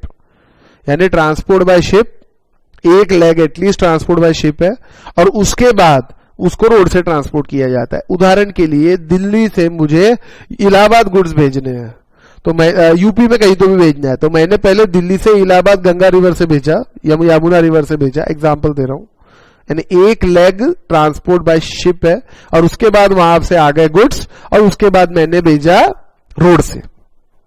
नहीं समझे? चलो मुंबई से गुड्स भेजा चेन्नई, और लेकिन मुंबई से चेन्नई मैंने शिप से भेजा, और चेन्नई से मैंने रोड से भेजा कहीं तो भी तमिलनाडु में। यहां से कंसाइनर यहां का था, ये दोनों यहां के थे, एक कंसाइनर था एक कंसाइनी था, एक लेग शिप में आया, और मतलब एक लेग यानी पूरे ट्रांसपोर्ट में एक पार्ट शिप से हुआ, दूसरा पार्ट पूरा कंप्लीट होने के लिए रोड से हुआ, तो at least one leg involve transport by ship. ठीक है, अब ये एग्जाम पॉइंट ऑफ व्यू से बिल्कुल रेलेवेंट नहीं है, लेकिन ध्यान दो। तो अप टू 100 किलोमीटर है तो कितना रहेगा? एक दिन। 100 से ज्यादा रहा तो one additional day in case other than 1 hour. ये तो हर जगह है बेटा। एवरी 100 किलोमीटर के और पार्ट देयर ऑफ के लिए एक एडिशनल दिन बढ़ाते जाइए। मतलब अगर 204 किलोमीटर है तो कितने दिन मिलेंगे? 3 दिन। 399 किलोमीटर है तो कितने मिलेंगे? 4 दिन। और 401 किलोमीटर भी है तो 5 दिन मिल जाएंगे। आई बात समझ में? अब up to 20 kilometre for every 20 kilo part thereof, ये देखना, ये थोड़ा अलग है दोनों भी। 1 day in case of over dimensional cargo, ये ऊपर जो हम बात कर रहे थे वो ओवर डायमेंशनल कार्गो की बात नहीं कर रहे थे, उसको छोड़ के बात कर रहे थे। अब हम जो बात कर रहे हैं वो ओवर डायमेंशनल कार्गो की बात कर रहे हैं। दोनों भी केस में सेम है पूरा, बस यहां किलोमीटर रेंज बदल गई। 20 किलोमीटर तक रहा तो 1 दिन, और 20 किलोमीटर से ऊपर रहा और पार्ट देयर ऑफ रहा तो एडिशनल। यानी 41 किलोमीटर रहा तो 3 दिन मिलेंगे, 39 किलोमीटर रहा तो 2 दिन ही मिलेंगे। अरे हाँ या ना? वैसा है। Sub rule 10 has been clearly further amended to lay down the validity of e-way bill can be extended within 8 hours. आप इसकी वैलिडिटी एक्सटेंड कर सकते हैं, लेकिन कब? Within 8 hours from date of its expiry. जब वो एक्सपायर होने वाला है उसके पहले 8 घंटे पहले, विदिन 8 hours, 8 घंटे के अंदर अंदर आप इसको एक्सटेंड कर सकते हो। आप अगर चाहो तो एक्सटेंड कर सकते हो। ऑनलाइन होता है बेटा ये, ठीक है, ज्यादा रेलेवेंट नहीं है। हाँ, जरा रेलेवेंट डेट पढ़ो, एक बार पढ़ता हूं उसके बाद देखो मैं क्या करता हूं। ठीक है, और ये भी एग्जाम्पल बहुत अच्छा इसके लिए दिया हुआ है, बहुत बढ़िया एग्जाम्पल दिया हुआ है। Relevant date means date on which the e way bill has been generated and the period of validity shall be counted from the time at which e-way bill has been generated, and each day shall be counted as period expiring the midnight of the day immediately following the date of generation of e-way bill. मुझे पता है आपको नहीं समझा, मत tension लो, नीचे ध्यान दो। 2 एग्जाम्पल बस, उससे काम हो जाएगा आपका। Suppose e way bill is generated 12:04, रात को 12:04 पे AM है, यहाँ जनरेट हो गया ई-वे बिल, और ये हुआ 14 मार्च को। अब चीज समझना, तो 24 घंटे कैसे गिनेंगे? अगले दिन 12:04, ऐसा नहीं। फर्स्ट डे 12 बजे ही एंड हो जाएगा रात को, मिडनाइट। भले ही आपने इसको कभी भी जनरेट किया हो, फर्स्ट डे तभी एंड हो जाएगा। यानी ये check in checkout hotel type होता है, मतलब होटल का चेक इन चेकआउट कैसा रहता है उस टाइप का रहता है। यानी आपने जब जनरेट किया उससे 24 घंटे नहीं, आपने जनरेट किया 12:04 पे, तो अगले रात 12 बजे तक ये वैलिड रहेंगे, मतलब एक दिन हो जाएगा। उसके बाद हर ये साइकिल 12 ऐसी चलेंगी। तो सर आपका कहना है अगर मैंने 11:58 पे अगर किया जनरेट, मान लीजिए 13 तारीख को, तो 12 बजे तो ये 14 तारीख हो जाएगी। तो ये ई-वे बिल क्या 2 मिनट के लिए, 2 मिनट में एक दिन मान लेंगे? यस, एक दिन मान लेंगे, तुम्हारी मर्जी। समझ आई बात? देख लो, लिखा हुआ है, लिखा है suppose e way bill is generated 23:58 यानी 11:58 on 14 March, then first day would end on 12th midnight of 15। Second day will end on 12 midnight of 16-17 March, and so on. ऐसा चलेगा। नहीं समझे आप? चलो रुको, फिर से समझाता हूं, ध्यान देना।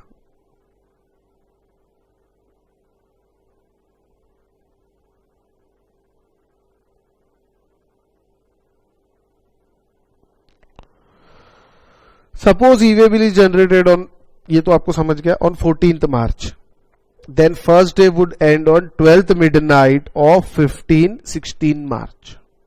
ठीक है. Second day will end on 12th midnight of 16-17 March. 16-17 कैसे? देखिए 12:04 में जनरेट हुआ. अब इसके अंदर हो क्या रहा है जरा चीज समझना. एक बार मैं फिर से प्रोविजन पढ़ता हूं. देखो समझने में बेटा टाइम लगेगा, टेंशन मत लो, ध्यान से सुनो. अब एक एक वर्ड के साथ एक एक एग्जांपल लेता हूं. पहले तो उसको मिटा देता हूं, क्लियर करता हूं पेज. रुकिए.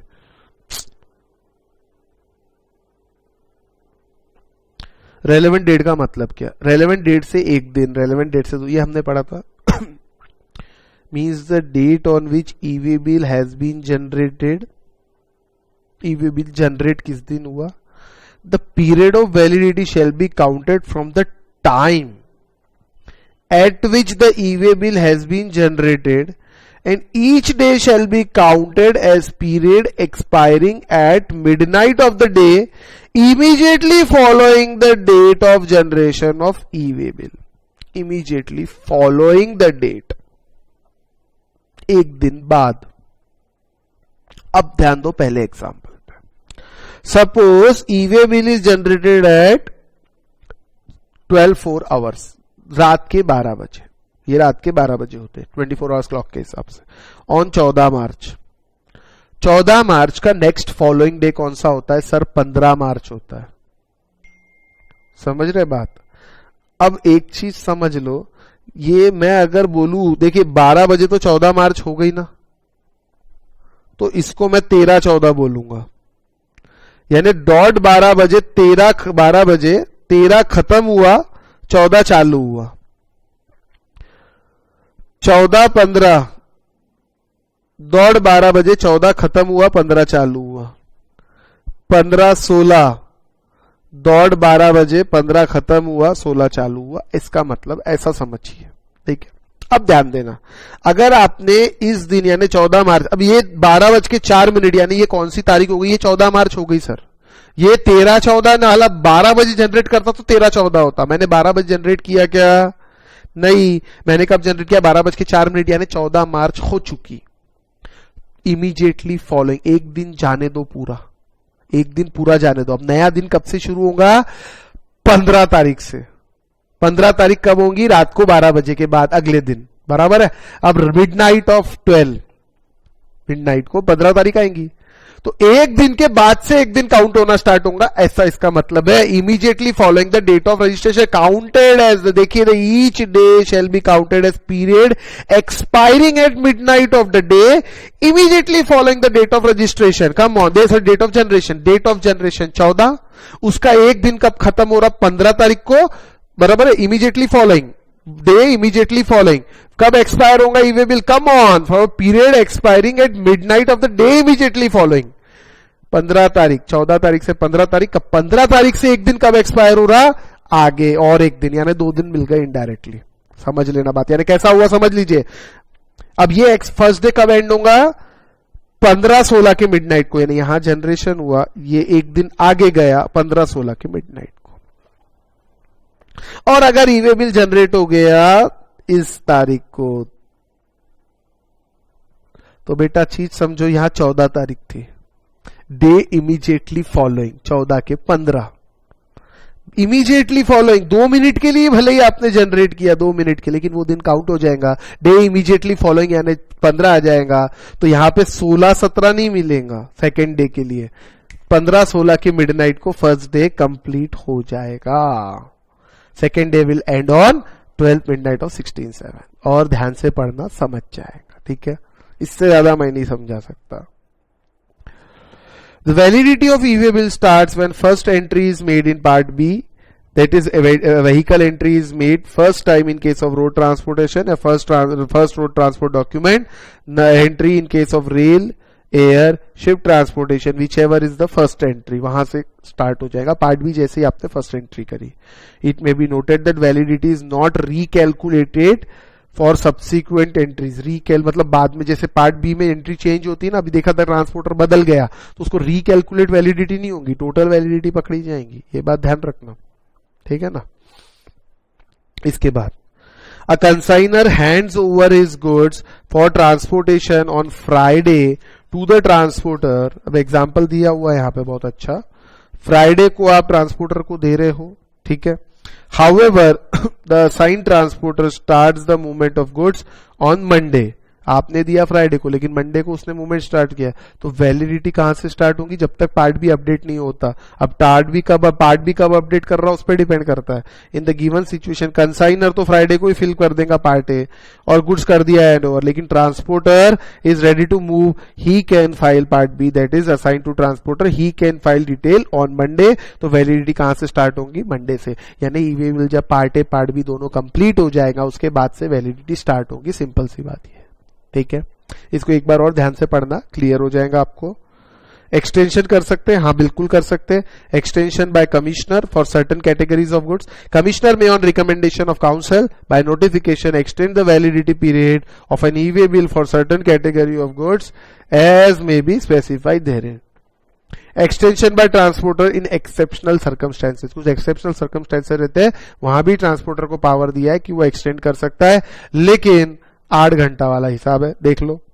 Where in case of where under circumstances of exceptional nature including transhipment of goods can not be transported within a period of validity of e way bill, transporter may extend. कोई कारण से भैया कई cyclone आ गया, रास्ता खराब है, कुछ हो गया, उस कारण कुछ दिए हैं कारण, हमारे को डिटेल में नहीं जाना, डिटेल में नहीं है इतना ई-वे बिल अपने को. If required, Part B, transporter can extend validity of e-way bill if the consignment is not being reached the destination within the period due to exceptional circumstances like natural calamity, law and order issue, transshipment delay, accident in conveyance, etc. He needs to explain the reason in detail while extending the validity period. This option is available for extension of e-way bill before 8 hours and after 8 hours or expiry of validity. Validity के expire होने के 8 घंटा पहले भी और 8 घंटा बाद भी ये काम है कि आप एक्सटेंशन ले सकते हो, और एक्सटेंशन ले लेना चाहिए, ज्यादा बढ़िया. Acceptance of e way bill. अब बेटा कुछ थ्योरेटिकल चीजें हैं वो हम देखते हैं, और सिंपल है बेटा, बहुत सिंपल है.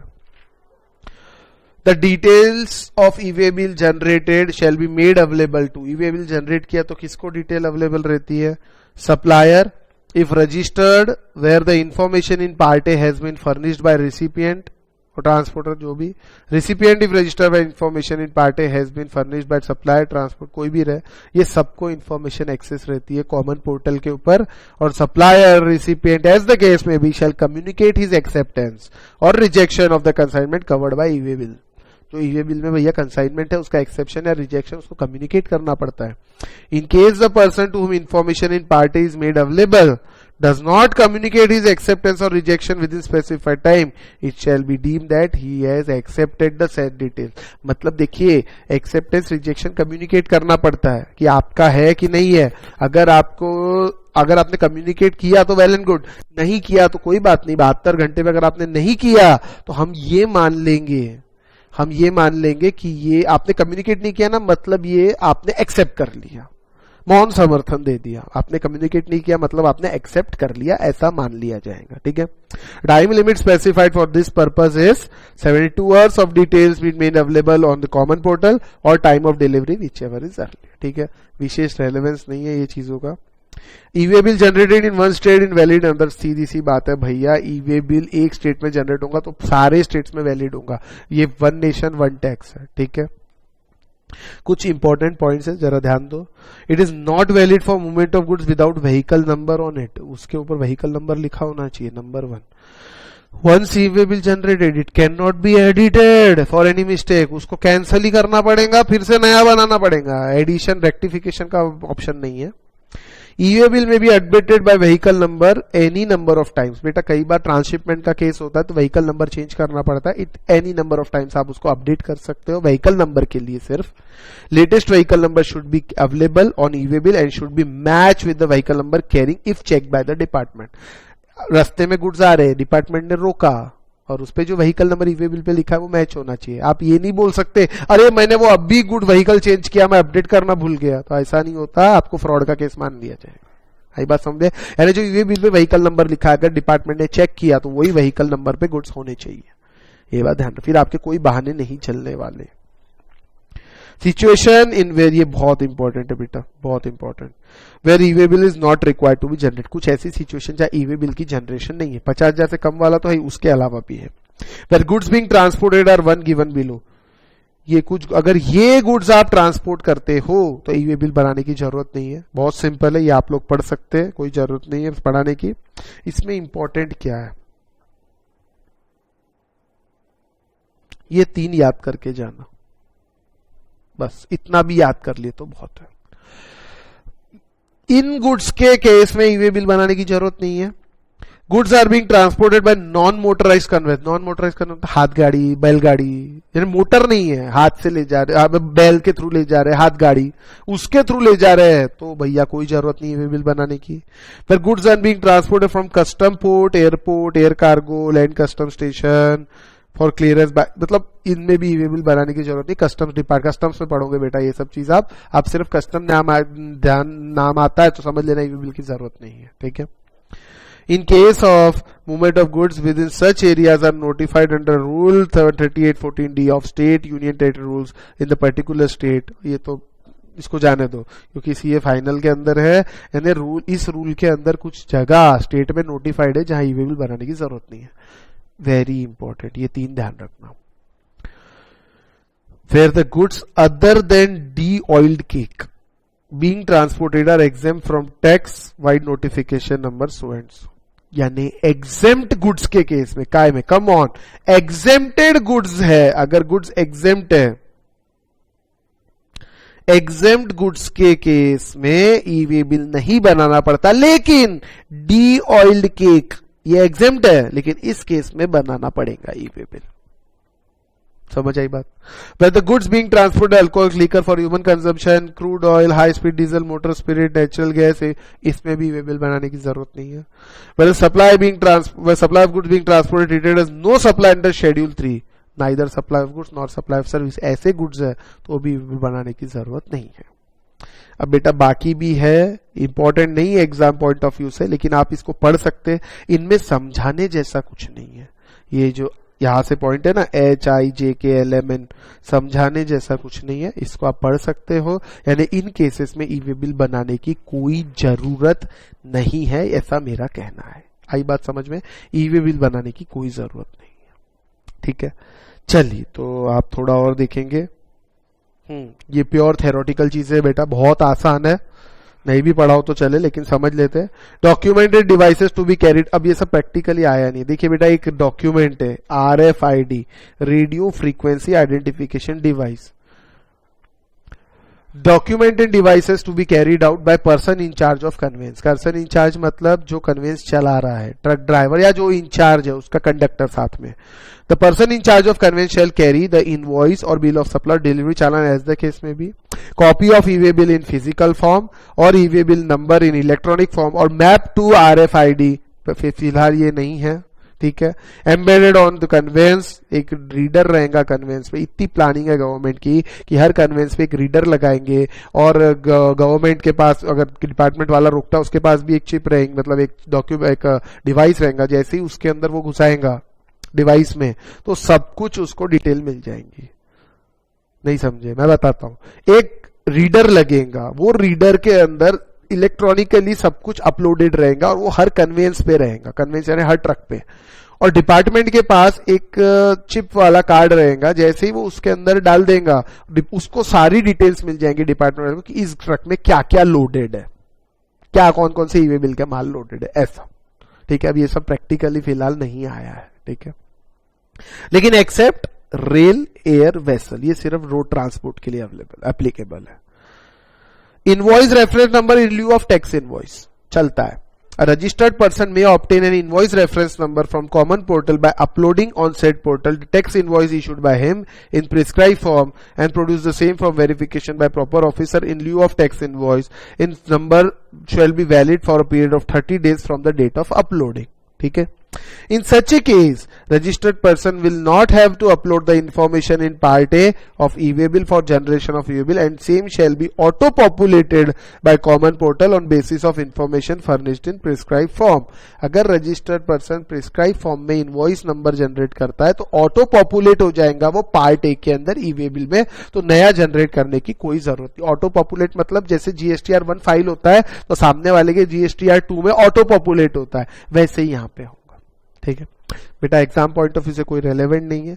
Documents in Leo of e way bill, अगर ई-वे बिल नहीं है तो उसके जगह अगर ऐसे सर्कमस्टेंसेस वारंट करते हैं कि कुछ ऐसी सर्कमस्टेंसेस हो जाते हैं तो कमिश्नर नोटिफिकेशन के जरिए काम कर सकता है कि जो पर्सन इंचार्ज है कन्वेंस का, ई-वे बिल मत कैरी कर भैया, लेकिन तेरे को टैक्स इनवॉइस या bill of challan, bill of supply या सप्लाई चालान, डिलीवरी चालान रूल 55 वाला, ये तो तेरे को कैरी करना पड़ेगा. तो मैं मान लूंगा अगर ये तू कैरी करता है कि ई-वे बिल नहीं भी रहे तो चलेगा, ऐसा इसका मतलब है. ठीक है.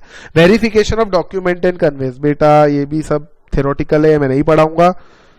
प्रॉपर ऑफिसर जब चाहे जो चाहे वेरीफाई कर सकता है, और वो रीडर्स, ये सब फिजिक्स प्रैक्टिकली फिलहाल नहीं है, ये कुछ भी प्रैक्टिकली नहीं है, ये भी आपको बता देता हूं. इसको आप पढ़ सकते हैं, इसमें समझाने जैसा कुछ नहीं है. इंस्पेक्शन वेरिफिकेशन में भी समझाने जैसा कुछ भी नहीं है, ये आप चाहो तो पढ़ सकते हो. Uploading information regard detention of vehicle, हाँ अगर व्हीकल रोक दिया जाता है किसी कारण से तो उसकी इंफॉर्मेशन 30 मिनट्स में मिलती, मतलब कैसा है, व्हीकल इंटरसेप्टेड, रोका अभी चेकिंग के लिए, और detain for period exceeding 30 minutes, transporter may upload said information specified from common portal. मतलब क्या होता है, अगर किसी, देखिए ये क्यों बनाया है, कोई आपका व्हीकल रोक रहा है, कोई ऑफिसर डिटेन कर रहा है, चेक कर रहा है, और अगर 30 मिनट से ज्यादा वो रोक के रखता है ऑफिसर, तो ट्रांसपोर्टर के पास एक राइट है कि ये इंफॉर्मेशन को वो अपलोड कर दे जीएसटीएन पोर्टल पे. कभी कभी क्या होता है, नकली लोग भी ये काम करते हैं, तो ट्रांसपोर्टर अगर जीएसटीएन डिटेल पे जीएसटीएन पोर्टल पे अपलोड कर देगा तो इससे क्या होगा, डिपार्टमेंट को पता चल जाएगा कि भैया हाँ ट्रक रोक, अगर उन्होंने ही रोकी होंगी ट्रक तो कोई प्रॉब्लम नहीं है, लेकिन किसी और ने रोकी है और भैया हमने तो रोकी नहीं, ऐसा हो सकता है कि नहीं. स्पेशल 26 टाइप की मूवी आई थी ना, इनकम टैक्स वाले थे ही नहीं और आ रहे थे, तो इसलिए ट्रांसपोर्टर ही डिटेल अपलोड कर सकता है कॉमन पोर्टल पे कि भैया मेरा ट्रक रोका गया है. ठीक है, उसको पीरियड एक्सटेंशन भी मिल जाएगा. Tax invoice bill of supply to a company transport of goods के साथ टैक्स इनवॉइस या बिल ऑफ सप्लाई रहना चाहिए. ये सब भी फालतू है बेटा, कुछ भी इसमें टेक नहीं है. हाँ ये बड़ा इंपॉर्टेंट एक सर्क्यूलर आया है, very very important, this circular is important, जरा ध्यान देना. Special provision pertaining to tax invoice for service by way of admission to exhibition of cinematographic film in multiplex screen. अरे ये क्या होता है, ध्यान देना. A registered person has an option to issue consolidated tax invoice for supplies at close of each day where the value of goods or service supplies is less than 200. आप picture देखने जाते हो, पिक्चर की ticket या तो 200 से ज्यादा की है या 200 के कम की है. 200 से ज्यादा की है तो हर रिसिपिएंट को, हर टिकट खरीदने वाले को आपको टैक्स इनवॉइस देना पड़ेगा, और अगर 200 से कम की है तो आप उसका कंसोलिडेटेड टैक्स इनवॉइस बना सकते हो. ये रूल हमने पढ़ा था, और same rule with effect from 1/9/2019 ये मल्टीप्लेक्स स्क्रीन को भी एप्लीकेबल हो गया, पीवीआर वगैरह उस टाइप के. ठीक है, with effect from this fourth provision has been amended to disallow this, sorry ये डिसअलाउ किया है, does not require tax invoice, recipient is unregistered है and does not require tax invoice, तो ये रूल को देखिए अमेंड किया है to disallow this option to supplier engage in making supply of services by way of admission to exhibition of cinematographic film in multiplex screen. Further with effect from 1/9/2019 a new sub rule has been inserted.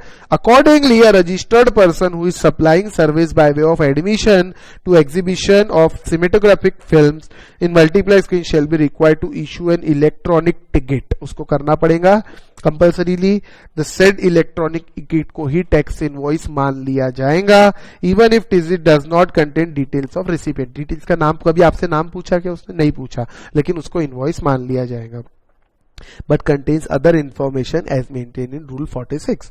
Moreover, supplier of such service in a screen other than multiplex screen also has been given option to follow the above procedure. इसका मतलब consolidated invoice बनाने का right इसके पास नहीं है. बराबर है, ये अपन ने पढ़ा था। मतलब इनको डिसअलाउ हो गया ऑप्शन अगर सप्लायर ये करते, ये सप्लाई सिनेमेटोग्राफिक फिल्म यानी पीवीआर जैसे लोगों को, ये बीवीआर आइनॉक्स, इन लोगों को ये 200 रुपए से कम वाला प्रोविजन एप्लीकेबल नहीं होगा। मतलब इनको इनवॉइस 200 रुपए से कम हो, क्योंकि इनका सप्लायर तो अनरजिस्टर्ड है ना, और 200 से कम भी डिबिट होती है, ज्यादा की भी होती है, तो इनको तो टैक्स इनवॉइस देना ही पड़ेगा। लेकिन टैक्स इनवॉइस के अंदर एक चीज रहती है, सब रिसिपेंट का नाम लिखना जरूरी है, उसका जीएसटी नंबर, तो यहां ये सब चीज की कोई जरूरत नहीं है। ऐसा रूल 4A इंसर्ट किया गया। आई बात समझ में? इंपॉर्टेंट है बेटा, ये ध्यान रख के जाना। तो यहां पे हमारा ये पार्ट कंप्लीट होता है। सॉल्व क्वेश्चंस आपके लिए, अनसॉल्व क्वेश्चंस ऑब्वियसली मैं कराऊंगा, तो जरा सा ध्यान दीजिए अनसॉल्व क्वेश्चंस पे। Examine the following independent cases. ये बेटा मई 2019 एग्जाम में 4 मार्क के लिए क्वेश्चन आया है, ठीक है। Examine the following independent cases of supply of goods and services and determine the time of issue of invoice under each of the following cases, ठीक है। सॉल्व करते हैं। Question number 1 solution. Shakti enterprise Kolkata enter into contract with Suraj enterprise Surat for supply of goods on 31 October, ठीक है। 31 अक्टूबर को contract हुआ कि 31 नहीं सॉरी गुड्स 31 अक्टूबर तक पहुंच जाने चाहिए, इस तारीख को पहुंचाएंगे। गुड्स रिमूव किया कोलकाता से इसने 11 अक्टूबर को, okay. As per agreement goods were delivered to be delivered by 31 October और सूरज लिमिटेड ने पहले ही गुड्स रिसीव हो गए 14 अक्टूबर को। तो आपको क्या बताना है? Date of time of issue of invoice, okay. Goods के केस के अंदर क्या होता है? गुड्स के केस में लिखो अ रजिस्टर्ड पर्सन सप्लाइंग, मैं एक अच्छे से सॉल्व कर रहा हूं, सप्लाइंग टैक्सेबल गुड्स, एग्जाम में ऐसे ही लिखना है, supplying taxable goods shall issue tax invoice before or at the time of removal, where supply involves movement of goods, ये लिखना जरूर, where supply, नहीं तो मेकिंग अवेलेबल भी रहता है ना, where supply involves movement of goods. Therefore, in given case, the date of invoice will be on or before, कौन सी डेट है बेटा? 11th अक्टूबर, क्योंकि रिमूव कब हुआ? 11th अक्टूबर, 11/10/2019।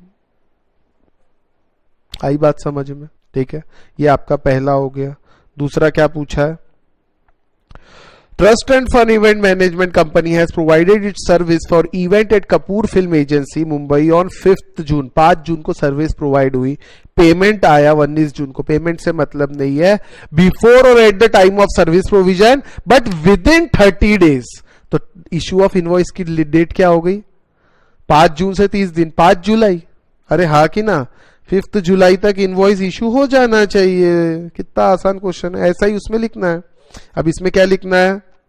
इसके अंदर देखिए, registered person supplying taxable service shall issue tax invoice before or at the time of supplying service or but before the end of 30 days from the date of supply of service. Invoice should be issued. So in the given case, invoice should be issued within 30 days from the date of supply of service. तो date of supply of service क्या है हमारी? 5 जून, तो उससे 30 days क्या होता है? 5 जुलाई। अरे आसान है कि नहीं है? इस टाइप के क्वेश्चंस बेटा लिखना कैसे तो बता भी रहा हूं, और साथ में यहाँ पे दिया हुआ है बेटा, चीज समझ लेना, ये सब इसमें दिया हुआ है, कैसे आपको जवाब देना है, कैसे लिखना है, ये आप समझ सकते हैं इससे। चलिए दूसरा क्वेश्चन देखते हैं। मिस्टर लखन, ठीक है, mister Lakhan provides a continuous supply of service. ये कंटिन्यूस सप्लाई बेटा, कंटिन्यूस सप्लाई कब माना जाता है? 3 महीने के अंदर, 3 महीने तक कंटिन्यू दी जाती है, ठीक है। इंटर नवंबर 2018, 5 मार्क का क्वेश्चन है, ठीक है। टीएनबी लिमिटेड को देता है। He furnishes the following further information. Date of commencement of service 1 October, date of completion 31/1 यानी अक्टूबर, नवंबर, दिसंबर, जनवरी, 4 महीना हो गया, ठीक है, चलेगा। Date of receipt of payment by Lakhan 30/3/2020 को उसको पेमेंट मिल गया, very good. Time of issue of invoice as per CGST act in the following circumstances, आपको 3 सर्कमस्टेंसेस दिए, उसके हिसाब से आपको टाइम ऑफ पेमेंट आपको बताना है, बराबर है। चलिए देखते हैं सर्कमस्टेंसेस क्या क्या है, सॉल्व भी करेंगे। ओहो,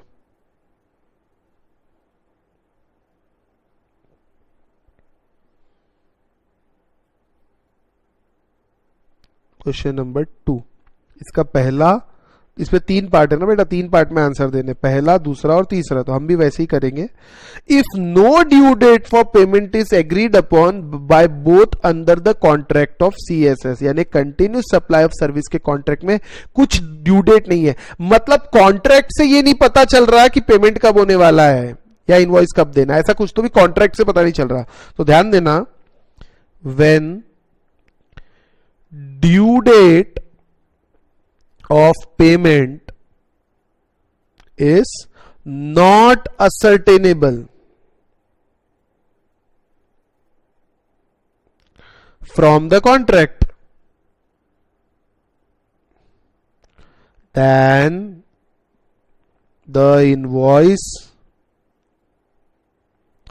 shall भी इशूड। अगर पेमेंट की ड्यू डेट असर्टेन नहीं हो रही है तो इनवॉइस का भी इशू करेंगे, invoice should be issued on or before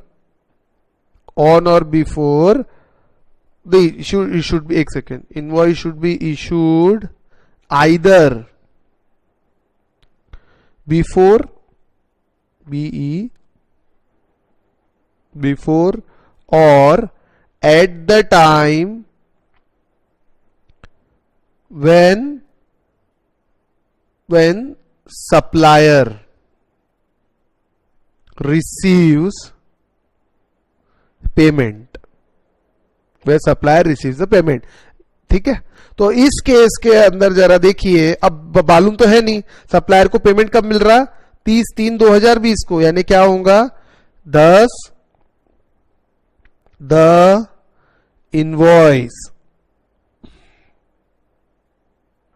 shall be issued, यार shall नहीं, should be issued, इशू कर देना चाहिए,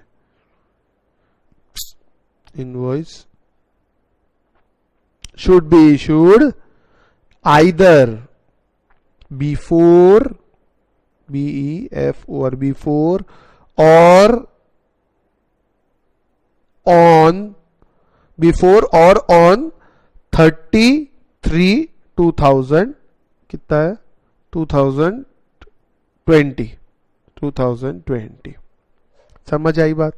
सेकेंड केस क्या है, सेकेंड केस कहता है if payment is link to the completion of service, यानी कॉन्ट्रैक्ट से पता चलता है कि पेमेंट कब मिलने वाला, सर्विस कब कंप्लीट हो रही है, 31/1/2020 को, okay. If payment is linked तो इनवॉइस का इशू करना, तो invoice should be issued either before that or the either before or at the time of completion of event, लिखो, when payment is linked to the completion of event, invoice should be issued on or before the date of completion of that event। तो यहां पे वो event कौन सा है, event है completion of service, तो सर्विस कब कंप्लीट हो रही है, 31 को। In given case payment is linked to the completion of service, hence invoice should be issued on or before 31/1/2020, that is date of completion of service. आई बात समझ में? बड़ा आसान है बेटा। तीसरा, पेमेंट बेक करना है 25/3 को एज पर कॉन्ट्रैक्ट। क्या डेट ऑफ पेमेंट असर्टेनेबल है? यस। तो क्या होगा? It should be either before or at the time of payment. तो कौन सी तारीख रहेंगी? बड़ा आसान है, 31, सॉरी ये रहेंगी 25/3/20, आइदर ऑन और बिफोर 25/3। तो ये आप यहां पे लिख सकते हैं, when the due date of payment is ascertainable from the contract, the date of issue of invoice will be either before or on the date of payment. बराबर है? और on the date of due date of payment, on before the due date of payment, either on or before the due date of payment. तो यहां पे क्या हो गया? यहां पे क्या हो गया? 25 तारीख हो गई, 25/3/2020।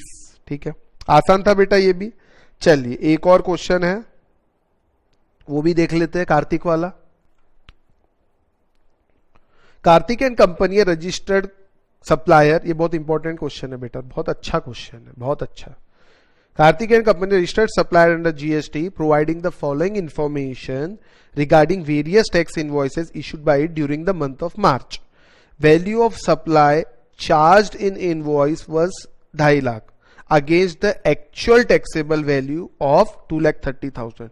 वैल्यू ज्यादा दिखा दी इनवॉइस में, 2.5 लाख वैल्यू दिखा दी, लेकिन वैल्यू कितनी रहनी चाहिए? 2,30,000 ज्यादा दिखा दी, मतलब क्रेडिट लेना पड़ेगा, क्रेडिट नोट इशू करना पड़ेगा। Tax charge in invoice was 32,000, लेकिन एक्चुअल टैक्स लायबिलिटी थी 68,000, कम दिखाया, यानी गड़बड़ हो गई। तो अब क्रेडिट नहीं मिलेगा, अब डेबिट करना पड़ेगा, डेबिट नोट इशू करना पड़ेगा और टैक्स लगाना पड़ेगा। Value charge in invoice was 3,20,000 as against the actual value 4,20,000, कम दिखा इनवॉइस में, क्रेडिट नहीं मिलेगा, डेबिट नोट बनाना पड़ेगा।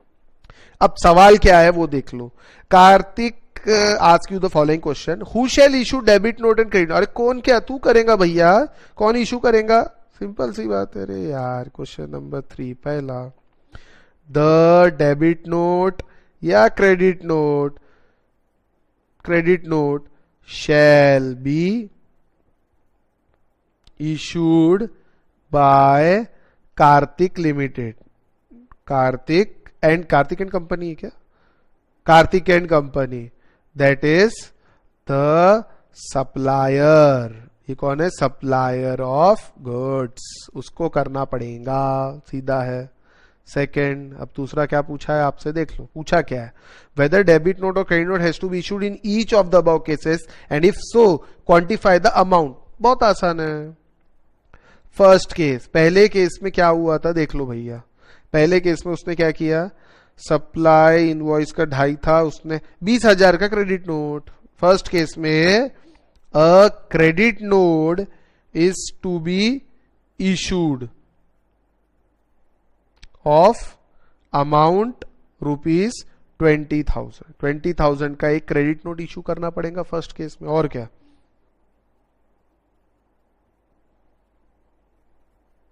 और दूसरे केस में क्या करना पड़ेगा? दूसरा केस है बेटा, tax charge in the invoice is 32,000, actual debit note issued करना पड़ेगा। A debit note is required to be issued of ₹36,000। 36 कैसे आया? 68 माइनस 32, 36,000 का आपको इशू करना पड़ेगा। और थर्ड केस के अंदर क्या होगा? वैल्यू रॉन्ग चार्ज हो गई, इसमें 1 लाख का डेबिट नोट इशू करना पड़ेगा। A debit note is required to be issued of ₹1 lakh. अरे हाँ की ना, आपने लेस चार्ज कर दिया ना, इन दोनों में आपने लेस चार्ज किया और इसके अंदर आपने एक्सेस चार्ज किया, इसीलिए एक्सेस चार्ज एक्सेस चार्ज किया इसलिए क्रेडिट नोट, और लेस चार्ज किया इसलिए डेबिट नोट। आई बात समझ में? ये तो हो गया आपका। और क्या है इसमें? और कुछ क्वेश्चन बचा है क्या? What is the maximum time limit available for declaring the credit note in GST return? ओहो मैक्सिमम टाइम अवेलेबल, बहुत आसान है। क्या है maximum time? Can not be issued, credit note कब तक इशू नहीं कर सकते, कब तक इशू नहीं हो सकता, कब तक मतलब कब तक इशू करना पड़ेगा क्रेडिट नोट, फाइनेंशियल ईयर के 30 सितंबर। देखिए मैं बताता हूं, can not the details of credit note, पढ़ाया हुआ है बेटा ये, of credit note can not be declared later than the return for the month of September following the financial year. मतलब अगर फाइनेंशियल ईयर आपका 2019-20 है तो इस फाइनेंशियल ईयर के खत्म होने का सितंबर यानी कौन सा 30/9/2020। और एक और चीज है, और क्या है सर, और the date of filing annual return whichever is earlier. पढ़ाया था ना ये, याद है तो ठीक, नहीं तो जाने देना, फिर जाने नहीं देना, चुल्लू पर पानी ले लेना। अरे for the date of file, year खत्म होने के मतलब मान लीजिए ईयर 31/3/2020 को खत्म होता है तो डेट क्या होंगी, 30 सितंबर 2020 का रिटर्न जब फाइल होता है वो। अरे हाँ या ना, डेट ऑफ फॉलो क्या क्या लिखा है, फॉलोइंग द एंड ऑफ, अब इसका रिटर्न कब फाइल होता है, 20 अक्टूबर को फाइल होगा, है कि नहीं, 20 अक्टूबर 2020। तो या date of filing annual return whichever is earlier. लेकिन एनुअल रिटर्न अगर तुमने जल्दी फाइल कर दिया, मान लीजिए 20 जुलाई को फाइल कर दिया, तो फिर ये हो जाएगा। ये पढ़ाया हुआ है अच्छे से, 5 मार्क के लिए। देखिए कितने सरल क्वेश्चन आए, बीवे विल पे नहीं आते, इस पे आए। ठीक है, तो चलिए बेटा आज यही रुकते हैं, हमारा 8 चैप्टर कंप्लीट होता है। इसके बाद हम पढ़ेंगे 9th चैप्टर। ठीक है, नेक्स्ट लेक्चर में 9th चैप्टर हमारा कंप्लीट भी हो जाएगा। ठीक है, आज यही रुकते हैं, बाय।